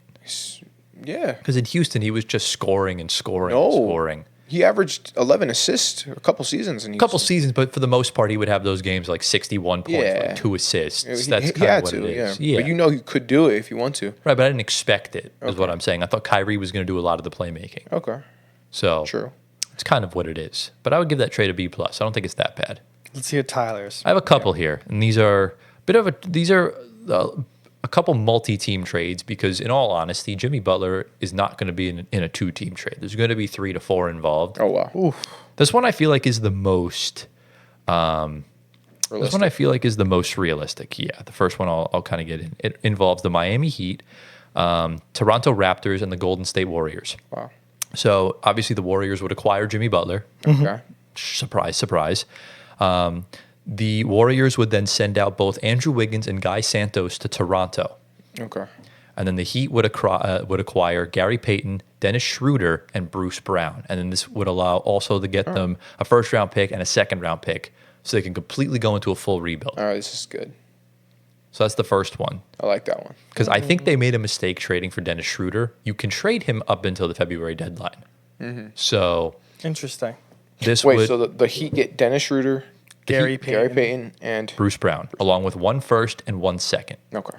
And then the Raptors get Wiggins and Guy Santos, Got and the Warriors just get Jimmy Butler. I like it. Which means you could roll out a lineup of what? Steph Curry, probably Pods, I guess. Jimmy Yeah. Butler, Draymond Looney, Kuminga Draymond. They could do whatever the hell they want. Yeah. Now, if I'm the Warriors, I can maybe try and pry away a big man from somewhere, but that's one option. Jakob I like this one. Jakob Pertl. This He is an makes A too much minus in money. my opinion. Okay. Because Pearl makes like 20 mil. Okay. So A minus. Yeah, this is an A minus. That's not bad. Same I mean, level as your- I will take that. Toronto gets fucked with another contract they don't want. Well, remember it's expiring. Andrew Wiggins, I believe, has a player option at the end of this season, which means he can opt out. Okay. And Guy Santos makes like $1 million. I know that guy. Yeah, definitely. So that is essentially the first one. Because we're dumbasses, and I know the Nets will try and get their noses involved in this trade, I had to at least cook up something regarding the Nets. This is a bit of a doozy. I just kind of had fun with this one just because I know the Nets would do this move in a heartbeat. I hope they don't. So obviously, in this situation, the Rockets would acquire Jimmy Butler, Josh Richardson, and Keon Johnson in this deal. Okay. The Heat would get back Bojan Bogdanovic, DeAnthony Melton, Zaire Williams, Jeff Green, and a bunch of like second-round picks. And I think it's 2 firsts and 2 seconds. Okay. And the Nets would get back Jalen Green, Jock Landale, Jayshawn Tate, and Aaron Holiday. That's a lot. It's a lot. There's a lot going on there. A lot going on there. So this essentially just shuffles around some contracts. Yeah. How funny would it be if Jalen Green and Cam Thomas become teammates? That's unimaginable. Like we wanted him in the Mikal Bridges sweepstakes. Yeah. That was the only way we get the trade done is if we got our picks back and Jalen Green. Yeah. I don't know if I like this trade as much. I don't either, if I'm being honest with you. Yeah. The Warriors is much more doable. Also, I could see Jimmy going to the Nets in the offseason if he does opt out. True. Right. We Remember, didn't- we're more than likely, no team will trade for Jimmy Butler unless they know he's re-signing. Correct. Otherwise, you're not going to give up a pick. Yeah. Right. That's kind of Yeah. the only thing. It's a smart way to do it. They have to have that knowledge. Like if the Warriors or the Grizzlies trade, like you have to make sure he's resigning, or else you're losing some players you probably don't want to lose and picks. Exactly. But and then if he says I'm not resigning with any team, then maybe he'll stay in Miami and just rot away until the end of the season. Right. Now, I also did my due diligence here and did some research on some mock trades. And I found a good one here that sent him to the Grizzlies. Okay. Because the Grizzlies would be a really good fit for him. Yes. I think him playing in that Western Conference would be dope. So here's the trade. I believe I have one more after this. I have to double check. But in this trade, the Grizzlies will acquire Jimmy Butler and Alec Burks from Miami. The Heat would get back Tim Hardaway Jr. from the Pistons, along with Brandon Clark, Luke Kennard, and Gigi Jackson. That's right. They'd have to part with Gigi Jackson, along with a first-round pick and 2 seconds, and then the Pistons would get back Marcus Smart, which I think would be a perfect 2-guard next to Cade with Ivy out. Yeah. Yeah. So what I do you don't think? know. I mean, it's interesting, but I want them to hold on to Gigi. They have to. Yeah, you don't I let think go of they your would young be- guys. They'd be like, right now, you obviously, Kennard's a given. He has the tradable contract. You have to get off of John Conchar. Those are the main pieces. Yeah. I would get rid of Smart before Gigi. Yeah. But we don't know the durability of Gigi Jackson. He's already gotten hurt Sure. a few times. Sure. So what do we think of this one?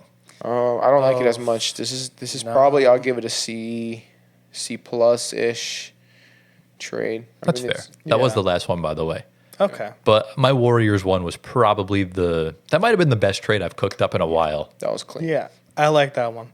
I think Grizzlies and Warriors are top 2. You might actually have that down to the T. Like that actually might happen. If that actually happens, that'd be funny. Any of our trades. Yeah. You never know. He said he's open to playing anywhere, so the Wizards might come in with a deal. We genuinely don't know. Right. But Wow. so yeah, that's the Jimmy Butler thing. It's the Jimmy Butler news. We'll see what happens. And we depending on when it happens and where he goes, we may have an emergency episode for y'all. Mm-hmm. So any final thoughts, guys, regarding Jimmy Butler before we get into the next segment? No, let's go. Let's do it. All right, we're moving on to more drama. We're moving into something that's boiling. The Suns. Okay. The Suns are boiling right now, and it's about to erupt pretty bad. You know, it would have been better if you said the Suns are on fire. No, does that The mean they were good? The Suns are on fire. I think the best way to do it, because the True. sun is technically a star, they're about to have a supernova. Okay. Okay. Getting very scientific. I Yeah. like it. I'll get into it. Astronomy in that. Yes, we'll get into it. So Phoenix is benching Bradley Beal and Yusuf Nurkic as of today after losing 7 of their past 8 games. They are now below 500. They're 15 and 18. Ryan Dunn, their rookie, and Mason Plumlee are going to be replacing them in the starting lineup. Hey, Nets legend Mason Plumlee. Oh, my goodness. So this lineup is going to get the first look today, right now. And, It's not looking very good.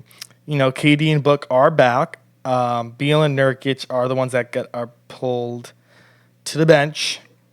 And right now, after that hot start in Phoenix, it seems to have really fizzled out, and they're out of the play-in, out of the playoffs, and there's a lot of drama going on in that locker room, in that front office with the players, and it looks like this is the start of the end, I think, of this core they have.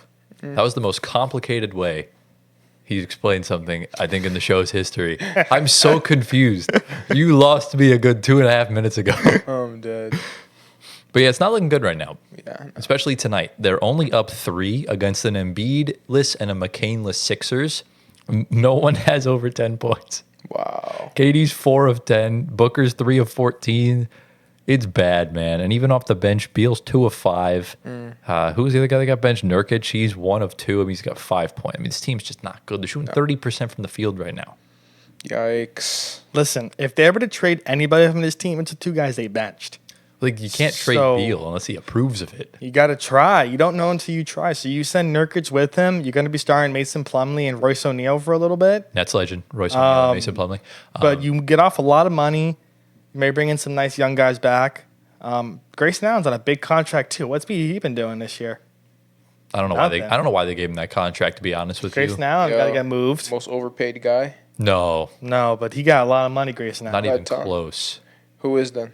Right now, Ben Simmons, I would say. Is the most Okay. overpaid. But to be fair, he earned that contract. He was an all-star when he signed that contract. It's trash. Yeah. Bro, he was having like 41-point triple doubles in like 2019.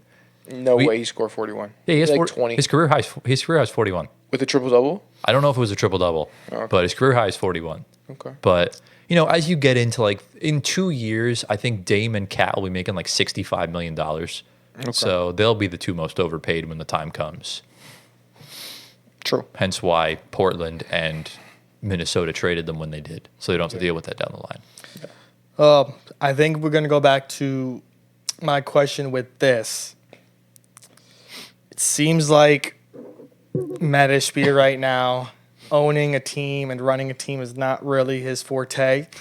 And if he wants to acquire Jimmy Butler with this core he has, I don't think replacing a star with a star is the right answer. Wait, are we calling Bradley Beal a star in 2025? A mediocre star for a star is the right thing to do. I think right now it's time. This is like, right now, Tyler could relate to this. Matt Ishbia with acquiring Bradley Beal was like the first transfer window for Todd Bowley in Chelsea. I don't know what that means. So basically, the Dodgers owner bought Chelsea and spent $1 billion on players. And it didn't work. And now he has offloaded a lot of those players. And he has now found the right coach to coach the players that he kept for this team. And right now they're in second place in the whole league. And they were mid-table for like 2 or 3 years after 3 head coaches. Okay. Yeah. So he learned that bringing players in is not always the right answer. You got to offload and have a core of players to connect and actually form a team. Chemistry. So now with this, Ishbia is looking like he's going to have to do the same thing but keep the core guys he wants, which of course probably will be only Devin Booker and probably the rookies. Does Devin Booker want to stay? That's the thing. We don't know. Yeah, because we know KD might want to get out. Look, They both want to get out, bro. Look, so when you go to buy an NBA team, you need a sponsor as one of the owners. Yeah. And Joe Tsai was his sponsor.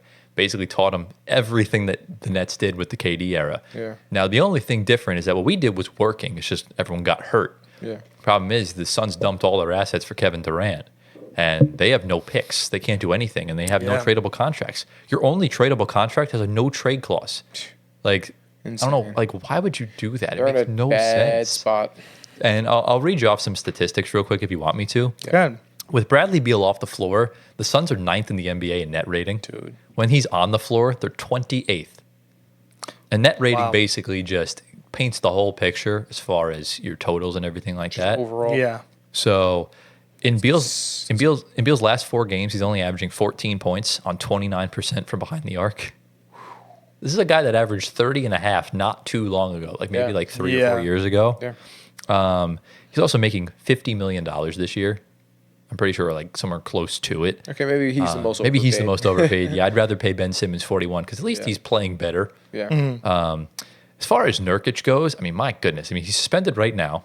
He hasn't been with the team. Before he got suspended, in his last 3 games, he's averaging 5 points and 4 assists, only 7 rebounds, 39% from the field, and he's a center.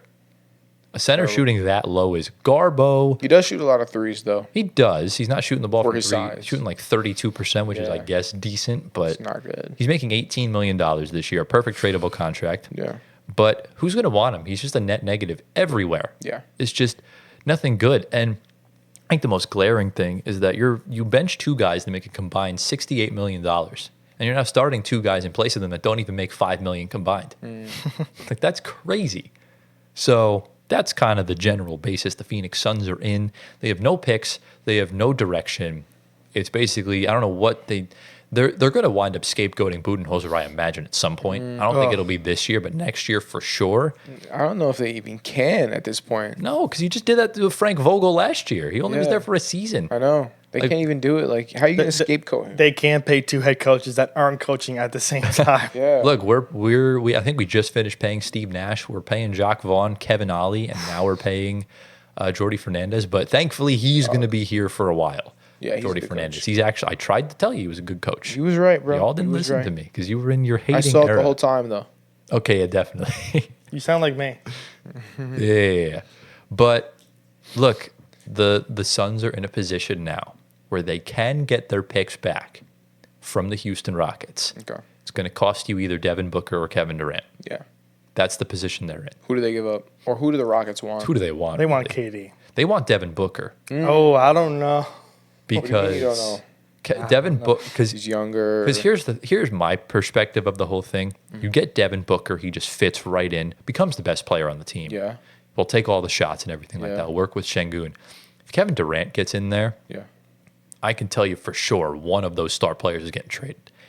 Another super team's going to form in Houston, and I don't think Houston wants to do that because that's the whole Kevin Durant thing now. Right. You go and you trade for a bunch of star players, right? Obviously in OKC it was different because he was drafted there, but you go to Golden State, you have the whole thing there. In Brooklyn, you bring in James Harden, and you have Kyrie there. In Phoenix, Devin Booker's already there. You bring in Bradley Beal. I think the Rockets it's a much safer option going for Devin Booker. Yeah. He's Like- more durable as well. And he's much more worth the picks. And younger, of course. Yeah, Booker's like, what, 28? Yeah. Yeah. KD's already 36, something like that. Yeah. For sure. So that's the situation. Yeah. Listen, we were so happy that they started off really good. We were like, is this the Suns' year? And then Injuries. we had a feeling. We are like, what can go wrong will go wrong. And we saw it last year, and it's the same old story right now. Wow. If you run it back, doing the same thing over and over is the definition of insanity. So if you're doing the same thing over and over, it's The same thing over and over that's not working. Because Correct. I think it was fine what they had. Like you lose to a juggernaut in Denver at the time in 2023. It was fine just running it back with that team. Right. You don't trade for a guy with a no trade clause, man. Especially a guy that's declining. Like that was the mistake. Stupid. Because I understand the durability issues and the age and the playoff dropping of Chris Paul. But Chris Paul is one of those players that elevates guys around him. And he made all of those guys so much better. He did. Chris Paul going, obviously, the whole situation with Ayton was bad. Yep. But I'd still rather have DeAndre Ayton than Yusuf Nurkic right now. yeah. They should have kept Paul and Ayton with Book and KD and ran that. Maybe instead you would have tried and gotten Jordan Poole from the Warriors and at least have him as a point guard. He's been hooping in Washington. Not really. He's shooting terribly from the Right, field. but if he's just a general playmaker on that Suns team instead of just jacking up shots, Is he capable of doing that? I think so. Okay. I just think in Washington you have no expectations. You just do fuck all. Right. You Poole just chuck should have up been shots. Poole should have been in Golden State the rest of his life. Well, it's Draymond's fault. So not much CTE, really bro. of his doing. CTE is a darn thing, isn't it? But it pretty much is. But yeah, I mean, what do we see kind of happening with the Suns? Do you think they can, real quick before we move on, do you think they can fix this? No. So what do you think they do? It's a supernova. Like you said before, blow it up. It's time. It's a red star. It's old. Get it I out. think it's a blow up in the offseason. I think it's too much for an in-season type of doing. I agree. I do. Beal could go in February, but if he doesn't, I think 2 of them will go in the offseason. Yeah, either way, you're going to blow it up. My guess is Booker stays for like another season, and then I think he's gone. Okay. That's what I think happens. Yeah, and But why does he stay? Like, staying for what? Booker doesn't want to stay. He wants to compete for a championship. He's in the prime of his career. Because look, Beal will go whenever he approves of a trade. They'll include him. KD and Booker won't go unless they request out. And KD's in his no bullshit era. He doesn't want to deal with any like drama and shit. Right. So he'll probably request a trade if they get swept or if they even miss the playoffs. Yeah. Booker, I don't know. No one really knows how Booker feels. Yeah. Okay. And that's the tricky part. It almost gets you wondering what happens if they just kind of ran it back with that team that made the finals, but you don't give up 4 picks for a star. Maybe you get someone else that fits better. But in that situation, it's Kevin Durant. You make the trade. So there's a trade-off. Yeah. Yeah. I mean, it should have stopped after Durant. Beal was not needed at all. They just wanted to add more frosting on top of their cake and sprinkles, and unfortunately that cake ended up sagging. And now you're left with a melted mess. Well, the problem is it's like ice cream cake. you have Yes. like a chocolate cake, and you want to like add some colors to it. Instead, they just added chocolate sprinkles. It's the same because Beal and Booker evidently do the same thing. They play the same position. Yeah. Was that racially motivated? I don't think so, Whoa. I'm playing, bro. Whoa. but that's essentially what it was. Right. Is that you reinvented the wheel while still having the wheel there, Yeah. and that's the mistake they made. Yeah. So we'll see what the Suns do. They just, at the very least, just get off of Nurkic, man. Just get a better center. Yeah, please. Like, he set the bar so low. Even obviously, Ayton's not going back, but like Robert Williams and his bum knees would do a lot better. Okay, so moving on to one of the most triumphant returns we've been waiting for. Kawhi Leonard is finally back. His feet are touching wood. Pause, bro. On the Holy floor. shit. His feet are touching wood on the floor. His hands are on a basketball. He is back for however long he wants to be back for. Could be just 1 game. We don't know. But he's back. He had 12 points in his return. Beautiful. His shot looked A1. He looked ready to play. He took contact, didn't go down and hold his knee or any type of body part of his. But he looks like he's ready and he's out for vengeance. I don't know about that. And you know what Yeah, that crazy. means? You get Kawhi on the Raptors. Okay, buddy. Okay. And vengeance. And you get a All right, you're done. chip. Okay. You're in- done. Okay, you're done. You're This done. You're done. year. You're done. You're done. My You're monologue done. was just getting started. No, hey, look, it was a good monologue, but then you just started chatting and it was like, But yeah, You listen. it was just a straight yap sesh. Listen, this news came out of nowhere on Saturday. I was in my car just waiting for my mom to finish grocery shopping, and I'm like, what on God? I was like, Kawhi Leonard's returning tonight on an hour or two notice? Bro, it got reported a month ago that January 4th was his target date to return. Listen, Anthony doesn't pay attention to this stuff. But you know things from the beginning. He like, sees it as it happens. I didn't know Kawhi was playing today. He sees talking it. in the third person is insane. He sees it. I figured it out. He sees it as it happens, but then he realizes he remembered from like the days before Christ existed. So that's basically. So basically, BC essentially means by coup it from the beginning. You're on BC timing? Yeah. Yeah. Yeah, me But too. I saw the highlights. I don't think you saw the highlights. Did you see the highlights? Of course. You saw the highlights? No, you didn't. Tyler saw them. I asked Tyler. I saw the highlights. He knows what I'm talking about. What his shooting looked really good because all of his shots were threes. How many besides minutes did he one play? of them? 19. 19. Okay. But Tyler, what did you see out of Kawhi in those less than 20 minutes, 12 points? Does he look comfortable? Does he look ready to play the rest of the season without resting for a considerable amount of time? I mean, on minutes restriction. He's not going to be playing every game because they're going to work him back. He's going to be on minutes restriction. Yeah. Shot looks beautiful, but it was what he said after the game that was just it was What'd he say? bars. He said it felt great. Was able to throw some paint on the canvas tonight. We're working to create something beautiful, so let's keep going. He said that? My man got philosophical on us, bro. Yo. I love that. Yo, that's insane. 'Cause I don't know if most people know this. Obviously, I love my Nets guys. I love Jokic. Kawhi's like one of my favorite players ever. I'm a huge Kawhi guy. Me too. So whenever he's on the floor, I am loving life because Kawhi is that perfect blend of straight business, just productivity on the court. He's got kind of just that unintentional sense of humor. Yeah. And yeah, basically just bro is the perfect combo of just a star player. Yeah, and now he's philosophical. So. Yeah, exactly. Yeah. Even Jokic started doing that this year. He just started saying some random ass quotes. I remember last year after Jamal Murray hit a game winner, he's like, he's got that dog inside of him. I was crying, bro. It was hilarious. Listen, he's someone that doesn't give any of his team or teammates any issues, doesn't say anything bad off the court or on the court. He just got in a tangled web of injuries and conditioning staffs and injuries and medical and pills and Pickles.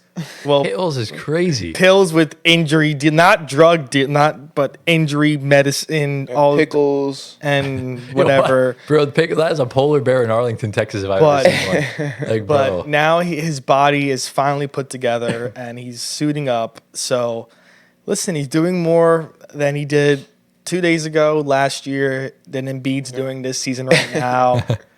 So, I give props to one of the best players in our generation coming back. The LeBron stopper. Showcasing Kawhi Leonard. that he still has it. And we'll see. I want to see 20 points and more performances, hopefully. I want to see some clamps. I want to see some playoff run, hopefully, from him. We'll see. Yeah, I mean, we're roughly about 40 games into the season. If Kawhi plays 20 games, I'll be happy with that. If he plays half of those games, I think it's a W season. Yeah. Based on the circumstances he's been in. Yeah. I'm not expecting him to play 40 games. I'm not expecting him to play 3/4 of the games. Nor should he. Exactly. Play him however long he can play and needs to play. And that's really all I can ask. He's locked in for 4 years. You don't need to rush anything. And you don't need to trade him or anything like that. Yep. So big up my man Kawhi. Sure. Also gave some credit to Norman Powell in his post-game presser. Yeah. Said proving that he could be an all-star player. Absolutely. So yeah, he can. Shout out to Norman. If they were in the East, he would for sure be an all-star, but the West is so stacked. Yeah. There's no chance at all. Listen, that team he was on in Toronto did have OG Anunoby, Norman Powell, Fred VanVleet. All those guys, look at them on their new teams blossoming into stars. Imagine that team all stayed together in Toronto. They would have had probably a dynasty. Poor OG, man. Interesting. Feel bad for the guy. I like that taken. Yeah, I feel bad for OG. Yeah, He's the highest paid player on our team and is making and is doing so good. Bro, he's not the highest paid player. You have Karl Anthony Towns. Oh, I forgot. You mean the best player in the East right now, with the best center and the best power forward. Best player in the East. Best center in the East? Yeah. Are we willing to crown Kat the best player in the East? No. Tatum, I think. Jason Tatum is much better than Kat. Yes. Look how bad I wouldn't say much. Wait, look how bad the Timberwolves are. Kat was the focal point of that team. Remember, this is not a short-term trade for the Wolves. This is a long-term trade. Remember, look at the salary Kat's going to be making in the next few years, and you'll see why. Listen, we have the same name. I love. I'm going to call him Carl. I'm going to put. Carl I love Karl Anthony Towns. He has two of my favorite names. Good up. You like? Carl Weezer. He has two of my favorite names. So, but yeah, that's essentially the Kawhi thing. Any final thoughts regarding Kawhi? No, sir. All right, now let's get into the big time matchups. This is Goliath versus Goliath, literally. It's between the Denver Nuggets and the San Antonio Spurs. I don't know why. They've played 6 games so far against each other, and none of them have been nationally televised. They've hit it behind League Pass. Criminal. So dumb, because these two have created 6 all-time classics already between the two of them. And we saw it in the back-to-back the past few days. When the Nuggets played the Spurs, it was a home and home. They split the series. I mean, my goodness gracious, it was insane. Wemby had like 23 and 23 in one game. Jokic had 41, 8 and 6. He had like 43, like 10 and 11 or something like that. It was just 2 great games from both of them. Yeah, this is actually a game I actually watched. Really? So miracle. So I actually watched this game. Shout out to Chris Valicki, my boy. I was at his house. He actually has League Pass. Oh, okay. So you watch TV? I finally watched TV. Yes. You have a TV? Yeah. Wait, why? When? No, but wait. Why is he talking? He only watches one team. That's what I'm saying. Yeah. What is that? I watch. Oh, okay. Exactly. Just, you know what I'm saying? Hey, like Anyways. silence. But I'll let you talk about the game. No, yeah, I got to witness, as you said, Goliath versus Goliath, and Which one did you watch?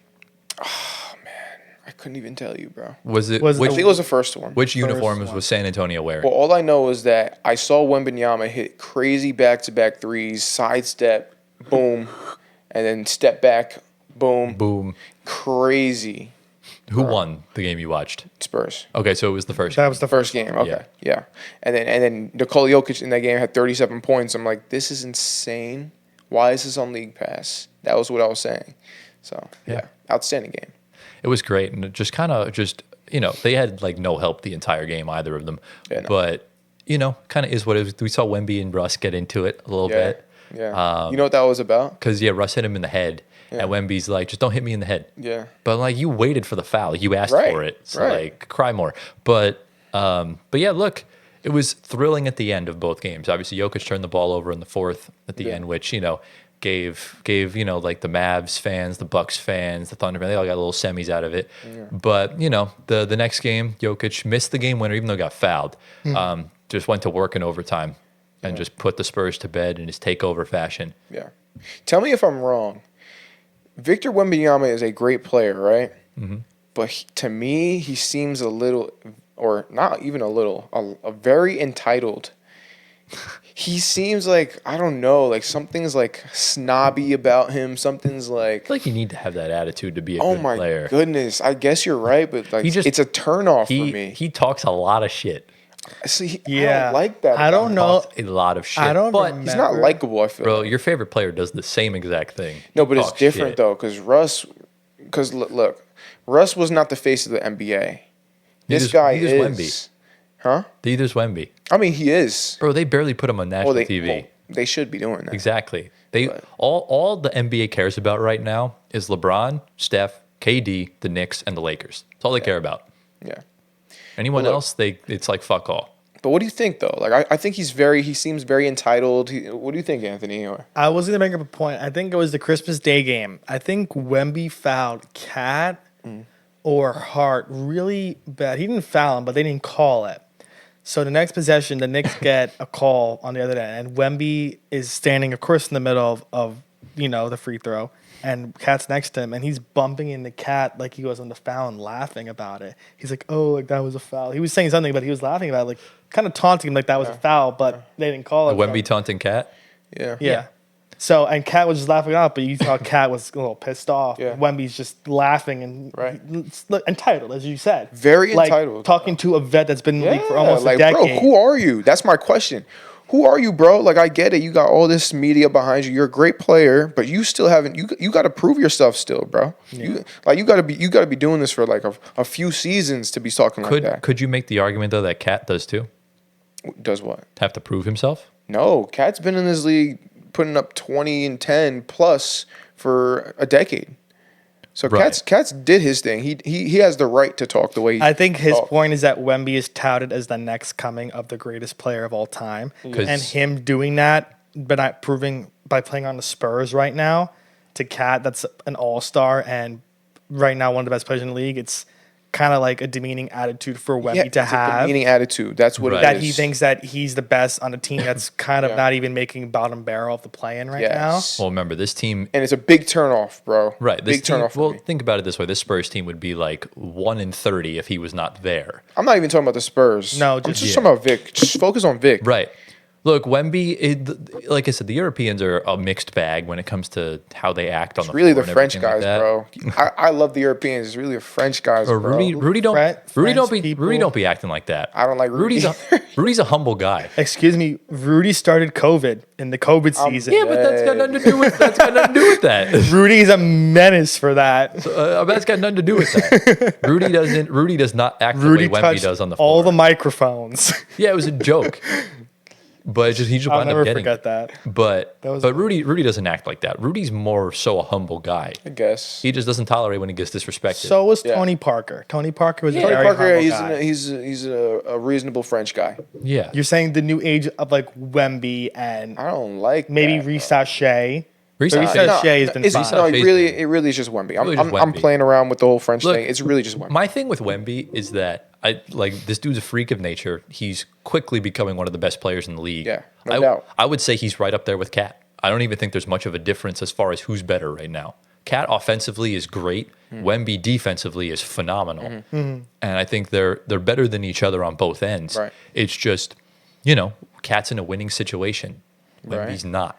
So Yeah, but that's not even my point. I just feel like Wemby's so entitled. Like the NBA's given him all these things. Even if he wasn't performing the way he is, he would still be getting this attention. Right. And so that is kind of turning me off. And then the way his attitude is, his demeanor, he's not like I don't know. It's just off putting. it's who he is. Well, the thing with Wemby Unfortunately. is that he can be a soft guy on the court and Mr. Nice Guy.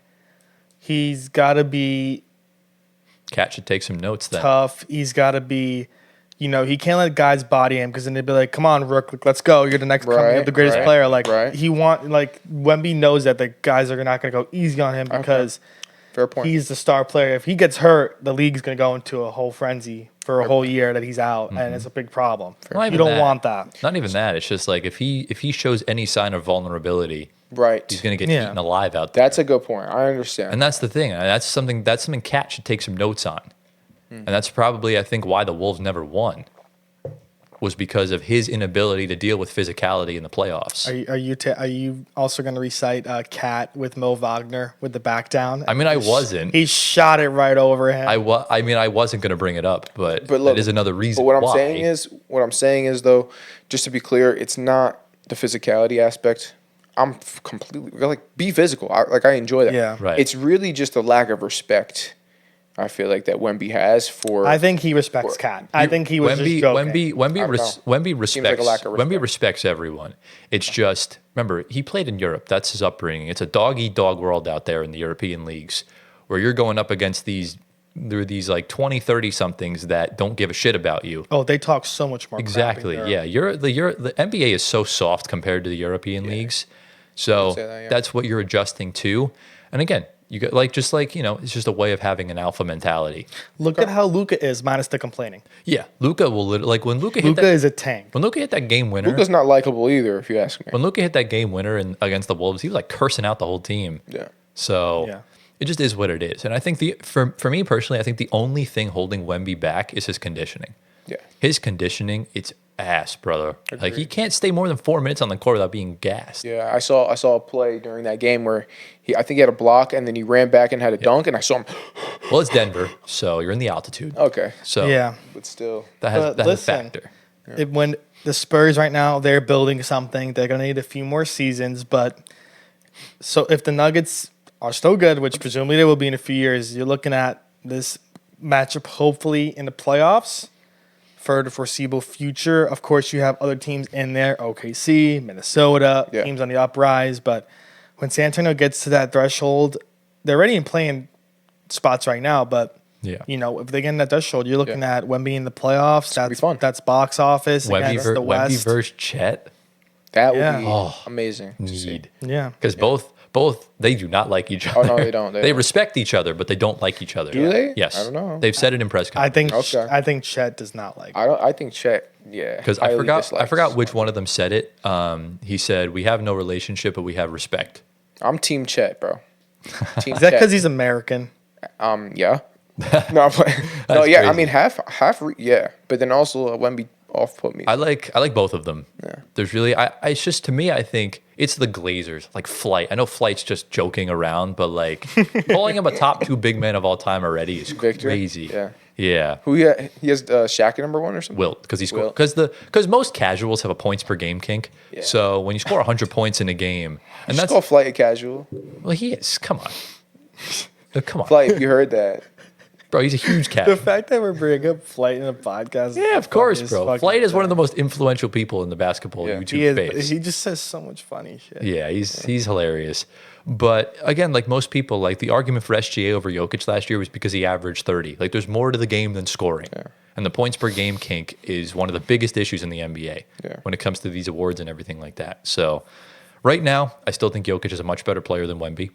Yeah. Wemby has a higher ceiling though, without a doubt, due to the agree. fact that the Nuggets don't know how to, be aggressive and get Jokic the proper help he needs. Yeah. So it is what it is. But hopefully we'll see more of this going forward. On Wednesday, the Bucks do play the Spurs. We do remember that game last year when Wemby had that behind-the-back dunk and then blocked Giannis in the final minute. That was a thriller of a game. So hopefully when the time this episode comes out, it's tonight. So watch this and then go watch that. All right. So yeah. Any final thoughts regarding the Wemby versus Jokic, David versus David, Goliath versus Goliath matchup? No. It's really good. We're going to see more of it for the next decade. Yeah. Yes, sir. And, we'll go from there.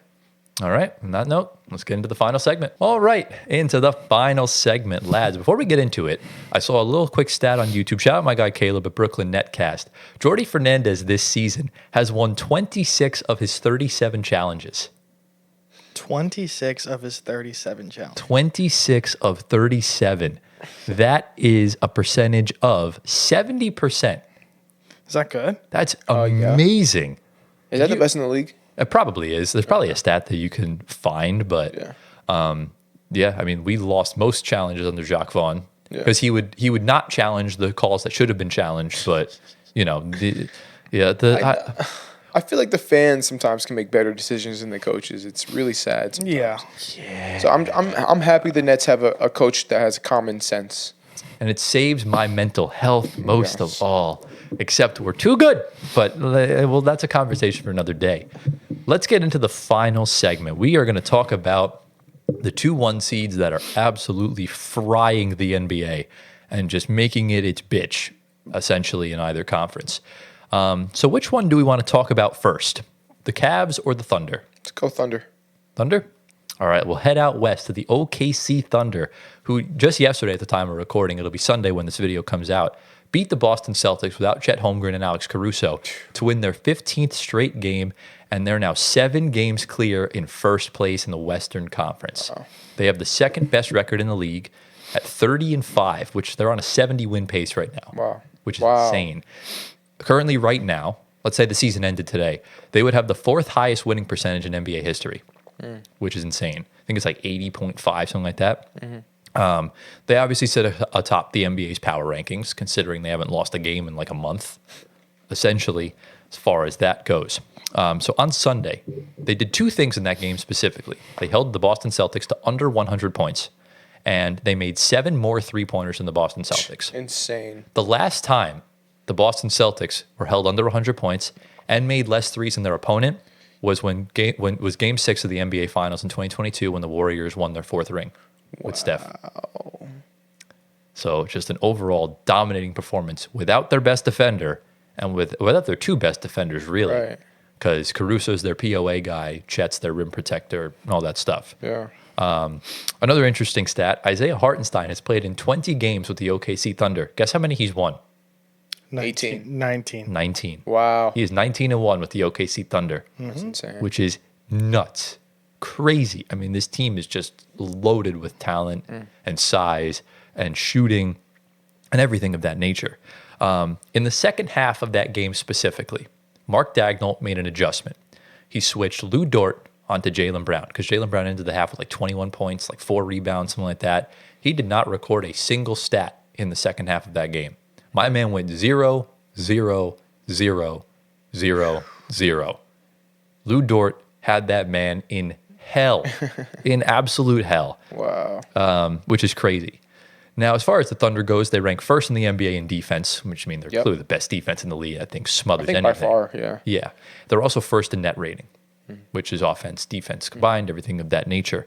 I believe they're like top 3, top 5 in offense. I didn't check the stat, but you can take my word for it. Let's talk about SGA. Let's talk about Aura Man, the most aura in the NBA. Literally. During the 15-game winning streak, he's averaging 33 points, 5.5 rebounds, 5.5 assists, 2.5 steals, which may sound, it sounds amazing compared to anyone except Dyson Daniels, and 1 block. I mean, it's just nuts. And he's doing this on shooting splits of 55, 40, 95. Yeah, that's your MVP, bro. That's why I predicted him to be the MVP. Yeah. Because they're going to make it. ESPN will make an SGA agenda. Even if it wasn't like SGA agenda, I still think he deserves it. Unless if the Nuggets get a top 4 seed in the West, Jokic will win it. Because that team is awful. Bro, Okay. That's the only I don't know. thing. It's so hard to say. It's so hard to take it from SGA. They're 7 games ahead of the It's second tough seed. because the SGA has a much better team around him than Yeah, he Jokic does. does. When Jokic is off the floor, the Nuggets are like the worst offensive right. team in NBA history. You're right about that. That's the only thing. SGA also leads the league in plus minus, which isn't really a stat that tells much, but he leads the league in something that's pretty cool. Yeah. And yeah, I mean, this is just craziness we're seeing from OKC, just nuts. And this team is just elevating and elevating and elevating no matter what happens. And like I said earlier in the show, I think Cam Johnson seals the deal for them. Yeah. So I'll open up the floor now to y'all, talk about the OKC Thunder. What are we seeing from them? Is there anything in specific you're liking? And what do you think they should do about Cam Johnson? So I'll start with you, Antoine. Oh, listen, this is the favorite right now for me. They're just too overpowered, even without Chet. And, they all played together. That's a big thing. Hartenstein was much needed this offseason for them, and they delivered, and it's the perfect center for their liking. Their bench is a whole nother breed. Yeah. They have depth upon depth. They got a unit. Isaiah Joe, Aaron Wiggins. They just got back the other Jalen Williams, Yep. who's very good for them. Yeah. AJ Mitchell, their second-round pick from this year, is putting in a lot of work for them off the bench as well. Don't forget my guy. Kenrich Williams. Kenrich Williams, yes. That man is a good defender. Draws all those charges. Lou Dort's looking good. Amazing. J-Dub, of course, doing his thing. Caruso will be back. Chet will be back. Don't rely on Nikola Topic next year as well, know? He probably will get traded. Yeah, Like unfortunately. if they get, bro, imagine the Nets get Nikola Topic. I don't know Cam why. Johnson. I don't know why they drafted that man. Unfortunately, they had a point guard already. Well, it made sense because at some point He fell to 12 to them. right, because he was supposed to be a top 5 pick Correct. until he got hurt. Correct. So now this kind of gave the Thunder a situation where, okay, if you want to commit to playing J-Dub as a forward, you can move SGA to the 2 guard, no problem, because he's 6'7". Topic, I believe, is a taller point guard, but either he winds up becoming the backcourt combo with SGA, or he's a perfect trade candidate as a young star, whether he forms into one or not. So to someone like Brooklyn, he's a very enticing piece when he comes back. Yeah. And it gives you good security considering Chet was out for a season-ending injury and he's looked great since coming back. Yeah. And, again, they still have draft picks upon draft picks coming up, and his team's only going to get better and younger with their stars, and it's going to be just replenish all the guys they lose to either old injury, they want to move on from them, some guys that fall off out of rotation. Yeah. And that's it. And, Sam Presti is Executive of the Year previously for a reason. That's why he's had his job for so long. Literally. The owners of the Thunder trusted in him and the vision, and the vision is finally paid off. And, again, they still have so many assets to move to get Cam Johnson. That's how you rebuild a team.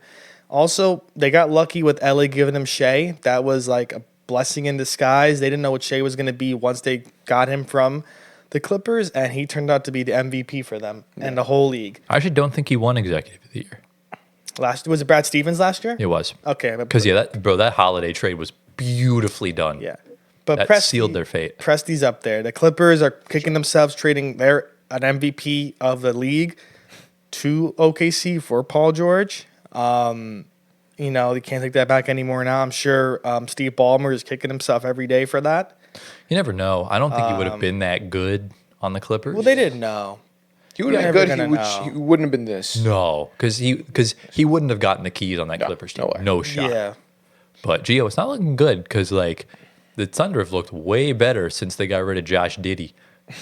So, Look, man, that hurts your agenda. Oh, I don't even want to talk about Josh Giddey right now. If he would have turned out to have been the player he was, that team would have been even better. That's why I think Topic was drafted because I think he's just a more higher upside Josh Giddey. Giddey's rookie year was so phenomenal. He outplayed SGA in those playing games. Yeah. He had a triple-double in both of them. His I think. rookie year was so good. But, Gio, since you were Look, man. an old Thunder fan, Yeah. How do you feel about the way they look right now? What do you think about the Cam Johnson stuff? Before I get to that, I got 3 guys I want to mention. And that he mentioned them already, but I want to emphasize this. It's Lou Dort, it's Aaron Wiggins, and of course it's SGA. Yeah.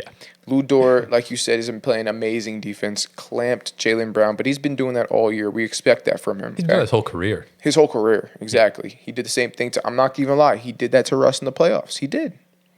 Yeah. But moving on from that. Isn't he one of the only players to have like it was like him, LeBron, and like Kareem. He had like it was like 25 points, and it was something I forgot what it was. He has some stat like that. I'm gonna look it up right now. Yeah, look that up. I gotta bro. find that because it was really funny. But no, yeah, Lou Dort has been playing out of his mind. So on the defensive side, we know what he can do. But on the offensive side, he's hitting threes. He's hitting clutch threes. So that's why Lou Dort to me is huge for this Thunder team. And then number 2, Aaron Wiggins. His development has been absolutely insane. I found the stat. What's the stat? So there's only 3 players in NBA history, age 21 or younger, to score 25 plus points in a game 7. LeBron James, Kobe Bryant, and Lou Dort. That's insane. 25 How is points he in, mentioned with 25 the points in same a name? game 7? Yeah. Under the age 21? Under what age? 21. 21. So when was that? Never. I'm just joking. Oh my gosh, bro. For real? Yeah. No way you just trolled us like that. But anyway, No way he did that. Aaron Wiggins, man, he's developing like he looks like almost Jason Tatum. I don't know why. I just saw flashes of Tatum when I was watching Aaron Wiggins. Actually, no, it is actually a real stat. It's a real stat? Okay, so you trolled us double times. Yeah. I thought it was because I thought it was fake, but I'm like, no, it's not. In the 2020 bubble, he popped off against Houston. I forgot about that. Yeah. Yep. That was the series of when he clamped up. And then he sold the entire game when he tried to throw it out of bounds. Yeah. Embarrassing.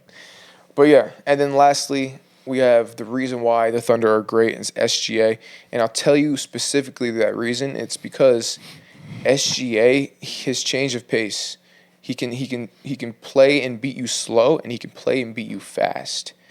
And I thought he was only slow, like kind of like Luka. Luka plays slow and he still beats you, and I thought that was SGA also, but he does both. And I realized that in the Celtics game when he had a chase down block on Jason Tatum. I'm like, okay, this guy's actually super athletic. He can actually run with these guys.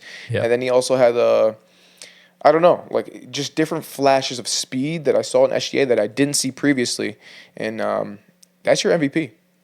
So. Yeah, I would say it's neck and neck between SGA and Jokic. I'm not willing to give it to SGA yet. Okay.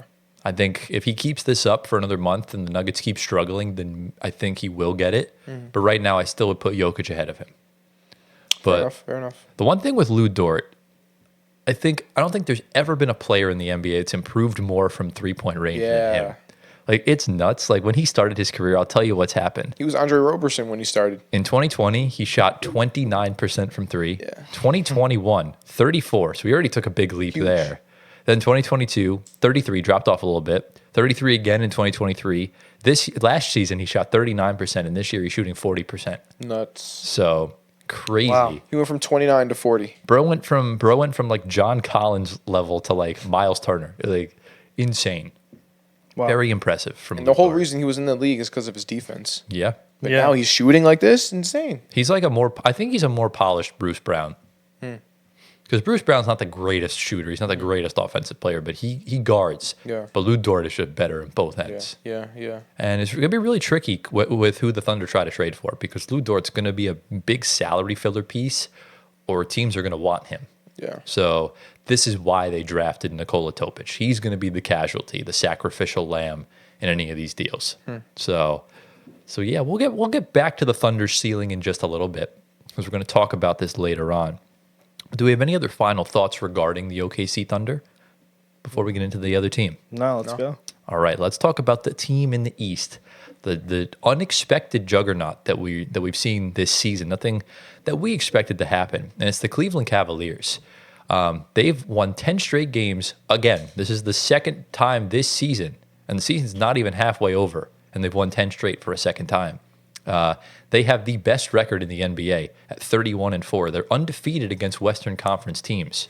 They're on a 72-win pace right now. Remember when we said if the Thunder season ended today, 70. the fourth best of all time, they would have the second best all time, just behind the 73-9 Warriors. Which pretty legit. It's nuts. They're also the only team this year to have a game where 4 players score 20-plus points. That's a cool, interesting stat for y'all. Okay.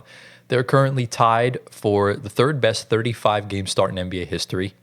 They're just on another level. They're just frying everyone they go up against. Yeah.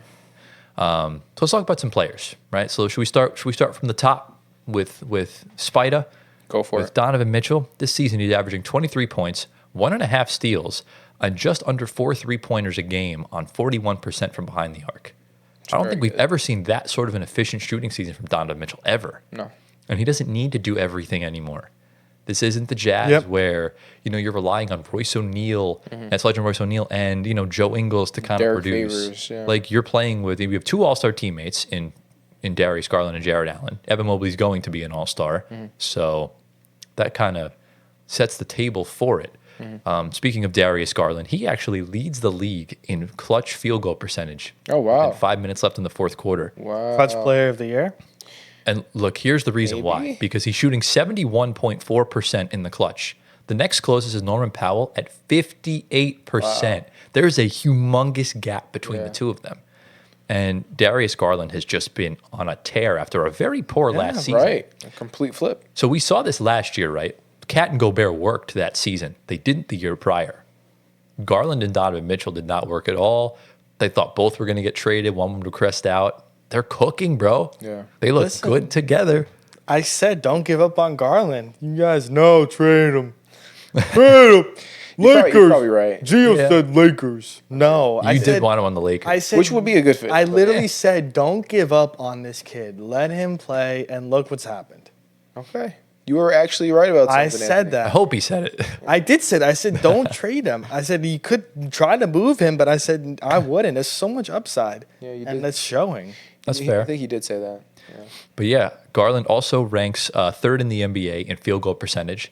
He ranks third in true shooting percentage, not in the entire NBA. It's just among guards that average more than 16 points a game. Got it. So it's a good advanced stat, though.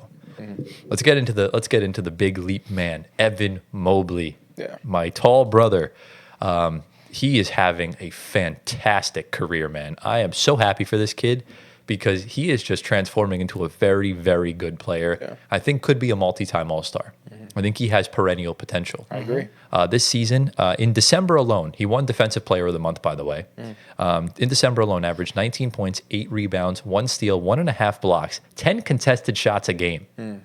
Also ranked second in plus minus behind Oraman, which is pretty cool. And let's get into my guy. You know my guy, Nets legend, Jared Allen, the Fro. I miss this man more and more every day because, man, I know he dropped in the playoffs, but I think this is different now because See. he is, I think right now, Jared Allen is one of the most underrated players in the league with the way he's been playing. Yeah. He has the second most games with recording 15 points, 15 rebounds, and 75% from the field. His rim protection, I guess, in some contexts, his rim protection this year has been obscene. Like, I think he's been like Victor Wembanyama level almost as far as percentages goes. He's in the 100th percentile in rim protection, and there's an advanced stat called stable rim defensive field goal percentage versus expected. So you're expecting, like XG, Antoine, the expected goals, but like this is like the actual like ratio between the two. In the 100th percentile. Wow. He's been that good. Okay. And he's also in the 85th percentile in help defense at the rim. Okay. With, So like, he does it all. His interior defense. I mean, when he was on the Nets, he racked up blocks against Giannis. He blocked a LeBron dunk. He blocked Blake Griffin when he was still playing. Yep. He blocked AD a couple times. Yeah. Like Jared Allen's him. He's that guy. He's that guy. Yeah. One-time All-Star, Nets legend, Jared Allen. And in his last 5 games, he's averaging 18 points, 11 rebounds, 2 assists, 1 steal, 2 blocks, shooting 75% from the field and 75% true shooting. So That's how you win games. it's how you win games. You have players like that. So let's go to the Cavs hater first, Yeah, I'll take it. Mr. Gio. Yep. What have just your thoughts on the Cavs this season? This season, I mean, obviously they've been playing great, and they've proved me wrong so far. But I'm not going back on what I said. These You guys still think are they're still frauds. You think they're going to finish in the play-in still? These guys are frauds. I don't know if I look. They're not going to finish in the play-in. That's unrealistic completely at this point. But They're frauds. Come playoff time, you're going to see a second round exit. Okay. Okay? It's hard. It's the East. Remember, though. I said that. But it's the East. I know. I understand that. I understand. But if they play the Knicks or something like that, I feel like it's going to be a second round exit. I think right now, I still stick by what I say. I think the only teams that can knock him out are Boston, a healthy Orlando, and a healthy cooking Indiana. I think those are the only three. I think they beat the Knicks. Okay. I'm sorry. I think they beat the Knicks. In 7 games? Yes. Okay. I just don't think with the minutes Tibbs is playing them, I don't think it's sustainable for a playoff run at all. Well, think about it this way. From Tibbs, maybe Tibbs is thinking of it this way.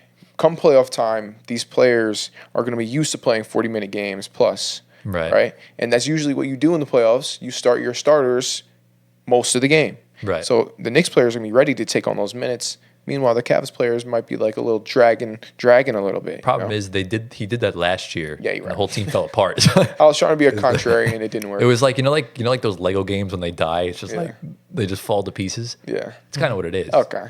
Yeah. And plus, in the playoffs, like these guys have been playing so many minutes, their body just, like when you work out and stuff, like the little muscle tears and everything like that. Yeah. Body gets banged up over time.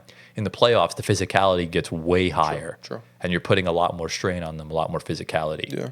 So those are the only 3 teams I think can beat them. But Antoine, what have been your thoughts regarding Cleveland this season? Listen, I did not say in the beginning of the year, I said, don't write Cleveland off. I said, this team's too good to fail. You didn't say that. I said it's You also too good. You did put them like almost in the play. I did, because I was being generous. Tyler was being a little over generous and is looking really good right now. Bro, it looks like I was disrespecting them. I put them as a 2 seed. Yeah. But Crazy. listen, this is an elite starting 5. Besides, I guess, Max Strus or Isaac Okoro, whoever's starting at small forward. The other 4 guys are elite at their position right now. Could all 4 be all-stars this year? Probably. Maybe 3 out of the 4, 2 out of the 4 will be.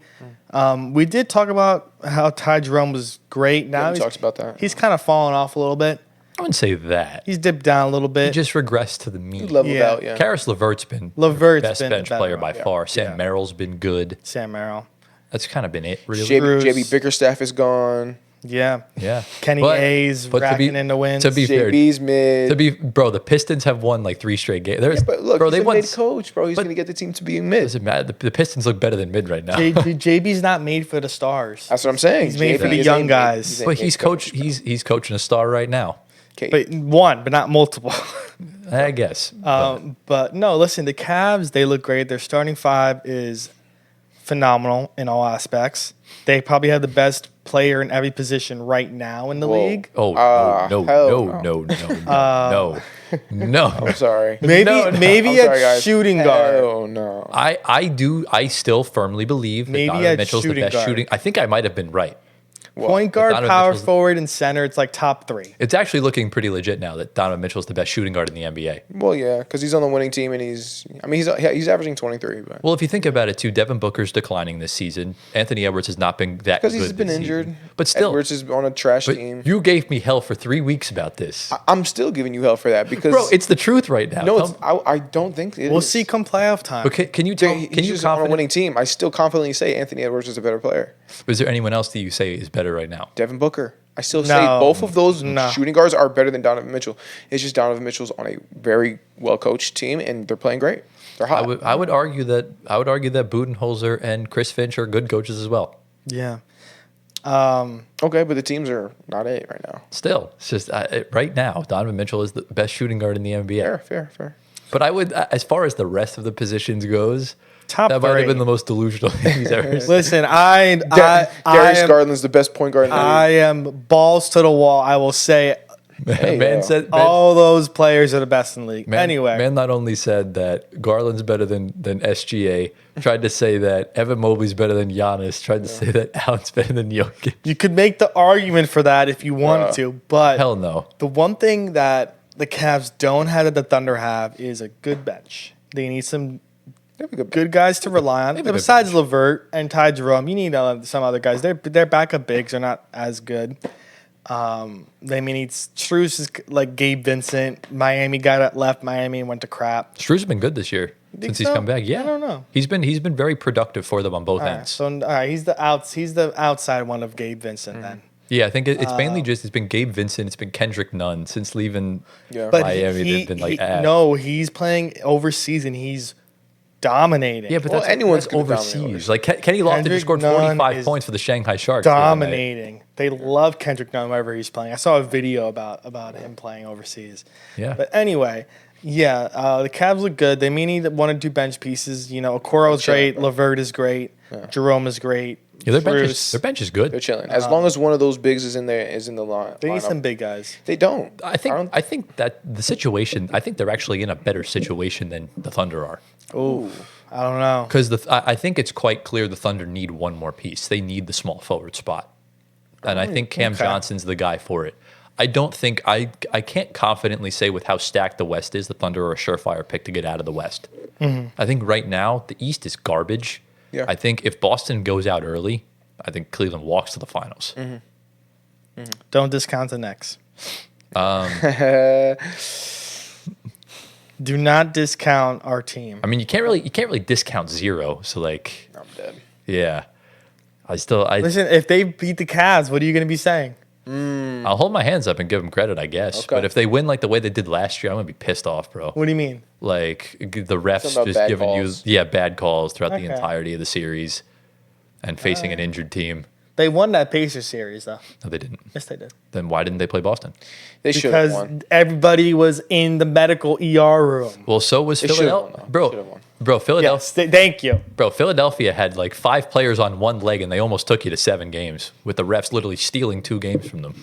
The Knicks should have been conference finals last year. I think the Celtics would have whooped their ass. The fact that I correctly predicted the Pacers to go to the conference finals that's without even playing the Knicks is hilarious. Listen, if we weren't in the ER, we would have won that series. Yeah, but if you could also make the argument that the Sixers weren't in the ER, you wouldn't even have made it to the second round. Ooh, I don't know. Bro, if Embiid was healthy, But that was a really bad Sixers team I compared to this year. wouldn't say that because Embiid was still not in his washed state yet. Yes, and he looked Maxey had phenomenal. the most improved season, and they almost took you to 7 games. Yeah. Okay. It was close. It was Yeah, it was. It was close. No more what ifs. No more what No more what ifs. Yeah. No more whiffs. Yeah. The But Knicks did win. I do think right now, just the way the conferences are, I think Cleveland's in a much better situation. Oh, of course. The conferences, yeah. And Yeah. we can segue into this now. They play each other tonight by the time this episode comes out. I swear to God, this game is on ESPN. If I hear one mention of the Los Angeles Lakers on the pregame show, Or Patrick Mahomes. I'm going to lose my goddamn mind. If I hear one mention of Jimmy Butler, if I hear one mention of the New York Knicks, I'm turning the game off and I'm going to sleep. Bro, you know you're going to have to turn off the What game then. are they going to talk gonna about happen. related to those two teams? Well, they're going to talk about LeBron. They're going to talk about Jimmy Butler trade rumors. Like, Yes. like we How saw. the Knicks stack up against Cleveland? Yeah, game 1 of the NBA Finals last year. Let's talk about the Lakers and Dan Hurley. Like, fuck off, bro. It's Bro, like, you know what it is, bro? It's just the commentators don't have nothing else to talk about. So they bring up Exactly. other stuff that's going on in the NBA. What are you going to... You can't fault them And for that. they have, there's also there's a rundown for live games, and if something's not going on, someone in the ear is saying, talk about the Knicks, Right, talk about this, right, talk right. about this. That's That's the actually, thing, though. We're not in the 1980s anymore. No one cares about the 2 big market teams. We care about the teams that are playing good. Okay. Yeah. And no one cared about the Lakers that that got gentlemen swept in the first round. Yeah. Like, we don't care. So It's because they're catering to casuals. They're not catering to true NBA fans, and that's why Spurs are not doing as but great. this is why ratings are down, because here you are, you have 2 teams that are on 70+ win pace playing against each other, the 2 best teams in the NBA. Yeah. This could very well be a finals preview. Right. And you're going to spend it talking about a team 5th in the Western Conference? Yeah. Like, that's the problem I have. You're going to Yeah. talk about It's for the casuals, bro. Exactly. Exactly. But that's the problem. That's the problem. They don't do a good job at educating the casuals. Exactly. Well, the casuals should just watch more teams. Well, they're casuals, so... The casuals shouldn't control how the ratings are. The NBA needs to Absolutely control their own ratings. Yeah. And in turn, that's how it goes. Yeah. But what do we see happening, just real quick, for this Thunder game? win. Thunder win Without this Chet? game. Oh, wait, Shea's not playing? Chet. No, Chet. Remember, Okay. Chet's out for like You're 6 scaring more me. weeks. Oh, yeah, Thunder still win. I think Thunder win. Thunder still win. I don't know. It's way too hot. It's tough. Both teams are hot. Both haven't lost a game in a while. So they're at one team will lose today, and their win streak will be The broken. game is in Cleveland, I believe. Is a tie possible? No. Tie? No. No. What if it goes to like it could go to 7 overtime. overtimes? 7 overtimes would be cool. That'll be the best game ever. Could you imagine like 7 overtimes? So here, give me a score prediction for that game. Score and prediction. And then give me, if these two teams met, if these current states, if they met in the NBA Finals, or who do you think has a better shot to win it all? With At no this current Chet, state. Well, obviously, Chet will be back. Okay, so then Thunder, I say they I think Thunder win the finals hands down. And then, If they're getting Cam Johnson, they win. well, I'm talking about the Without him. teams Oh, I currently think without him, they're constructed. still in. I think without him, Thunder Yeah. won the finals in 6 games. Yeah. Like I said, the Cavs are frauds. So don't But- ask me that question. It could go to 7 games. Here's the problem, though. The Thunder kind of are too. Why you say that? Well, I mean, this team was. They were the best team not named Boston last year, and Dallas made them their bitch in the second round. Yeah. We haven't seen SGA perform up to his regular season standards in the playoffs. Okay. That's my big question mark with OKC. I think they can get to the finals. But right now, I still think Cleveland's the favorite. Okay. They also almost lost to the Knicks this weekend, all right? Because I also Thunder. do, because here's my thing. I know Donovan Mitchell hasn't made it past the second round either, but I think Evan Mobley in the playoffs this year is going to be huge. That's true. We'll I see think what he's he going to can have do. a big leap.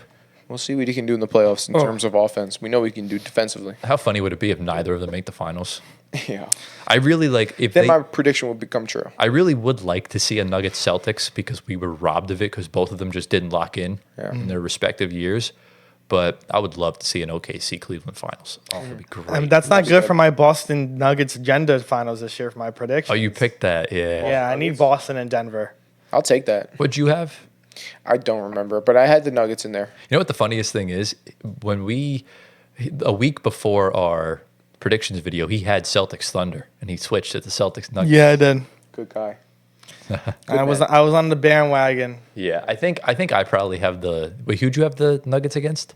I think Celtics, I think. He had the same thing. Oh, you had the same exact thing. Yeah. So yeah, I think I definitely went the more ballsy I route. think he went Thunder. I went Nuggets Pacers. Oh, Nuggets. Pacers. Oh, You did. Did go Nuggets Pacers. Crazy how we all had the Nuggets in there. Yeah, I didn't think that. Would I be don't know this why bad. you took Nuggets. I was Because shocked. I'm biased. He's a little biased. I was just joining the bandwagon. I'm just shocked they didn't put the Knicks in the finals. Yeah. The Knicks are not making the finals. Oh my goodness, what a pessimistic. Bro literally said, "Don't count us out" 5 minutes ago. Right. Like, bro. I will be in shock if they make the finals. Yeah, I kind of will too, to be honest. I will be in genuine. The city of New York will be popping like it never Be was before. insufferable, bro. Yeah. Bing bong. But yeah, bing bong head ass. But yeah, what do we see score predictions for tonight's game? I'm gonna say 107 to 96 Thunder win. That's not bad. I'm gonna go 112-110 Cleveland Cavaliers. Ooh. Cavs win. I think you're gonna get a 36-point masterclass from Evan Mobley. Wow. It's a lot of points. For him. 36. It's a lot of points for him. I I'll don't go. think he's doing that to Chet. I mean, what's his name? What's the big guy? Hartenstein. Hartenstein. No I'll way. go. I have Thunder. I'll go 115, 109. 115-109 I like him. in it. Well, Evan Mobley had 34 points the other night against Dallas. What's the score right now for the game? No, it's tonight when this video comes out. When the Cavs play the Thunder. When are the Cavs playing the Thunder? Wednesday. Remember, this goes out on Wednesday. Oh, Yeah. crap. Remember, this is I'm time so travel. sorry. I sit here Yeah. and laugh at you, think and act like I knew that too. What? Yeah, you thought the same exact Yeah, I thing. did. Oh, yeah. That's So yeah, obviously we'll see what happens. Let's see whoever wins this game. Let's see if they can keep the streak going. Yeah. So we'll see. We had a 28-game losing streak last year, maybe a 28-game winning streak. No way. That's That'd insane. be cool. We'll see. So, do we have any final thoughts regarding the Cavs or the Thunder? No, sir. No, let's wrap it up. All right. And with that, ladies and gentlemen, that brings us to the end of episode number 39 of the Floor Spacer podcast. Guys, we've completed the 30s. Our first pod of January, recorded at least. How we feeling? Good. Feeling good. Yeah. Gio, you know what time it is. It's that point in the video. Those that are still with the flow, what do they comment at home? I got a word for you guys. The word is flow. Flow. Because we got to get into that flow this year. It's 2025. Let's go. Absolutely. Let's get into the flow. He's going to say that Absolutely. next year, a year from now. Yeah, he's going to be the exact same. Like, guys, 2026 is different this year. We're going to go with the backwards of flow. Wolf. Wait. Oh, yeah. Yo, you're kind of insane. Yeah, it's kind of bars. You're kind of insane. Yeah, it's a rare Antoine. We're going to go with W. Wolf this year. Wolf. We're What's your going IQ, backward. bro? You definitely got like 100. I don't fucking know. 100. We'll take an 97. IQ test after. Okay. But yeah, guys, if you guys did enjoy today's episode, be sure to drop a like, subscribe to the channel if you're new around here. Get us to 5K by March, our 1 year anniversary. Got about 2 months to get us there. I think we can do it. Yeah, It's all on you guys, though. You, Larry, on the couch. Get us there. Me. If you're on Spotify audio platforms, be sure to give us 5 stars, leave a review, answer the polls, yada, yada, yada.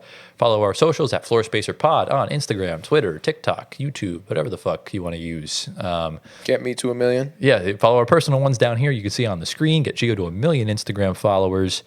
Next week, do we see anything interesting happening next week? I don't really think so.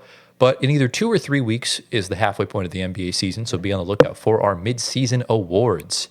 And Antoine's probably cursing out the Knicks right now over there because they're probably losing to the G League Magic. The fuck is this? What's the score? 92-84. Oh my! That's the God, final? That's No, they're crazy. down. Yeah, that's bad. Yeah, it's bad.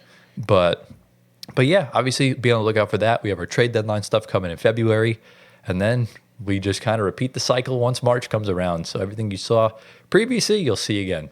So any final thoughts from you guys? Any words of wisdom for the people at home before we head out for the week?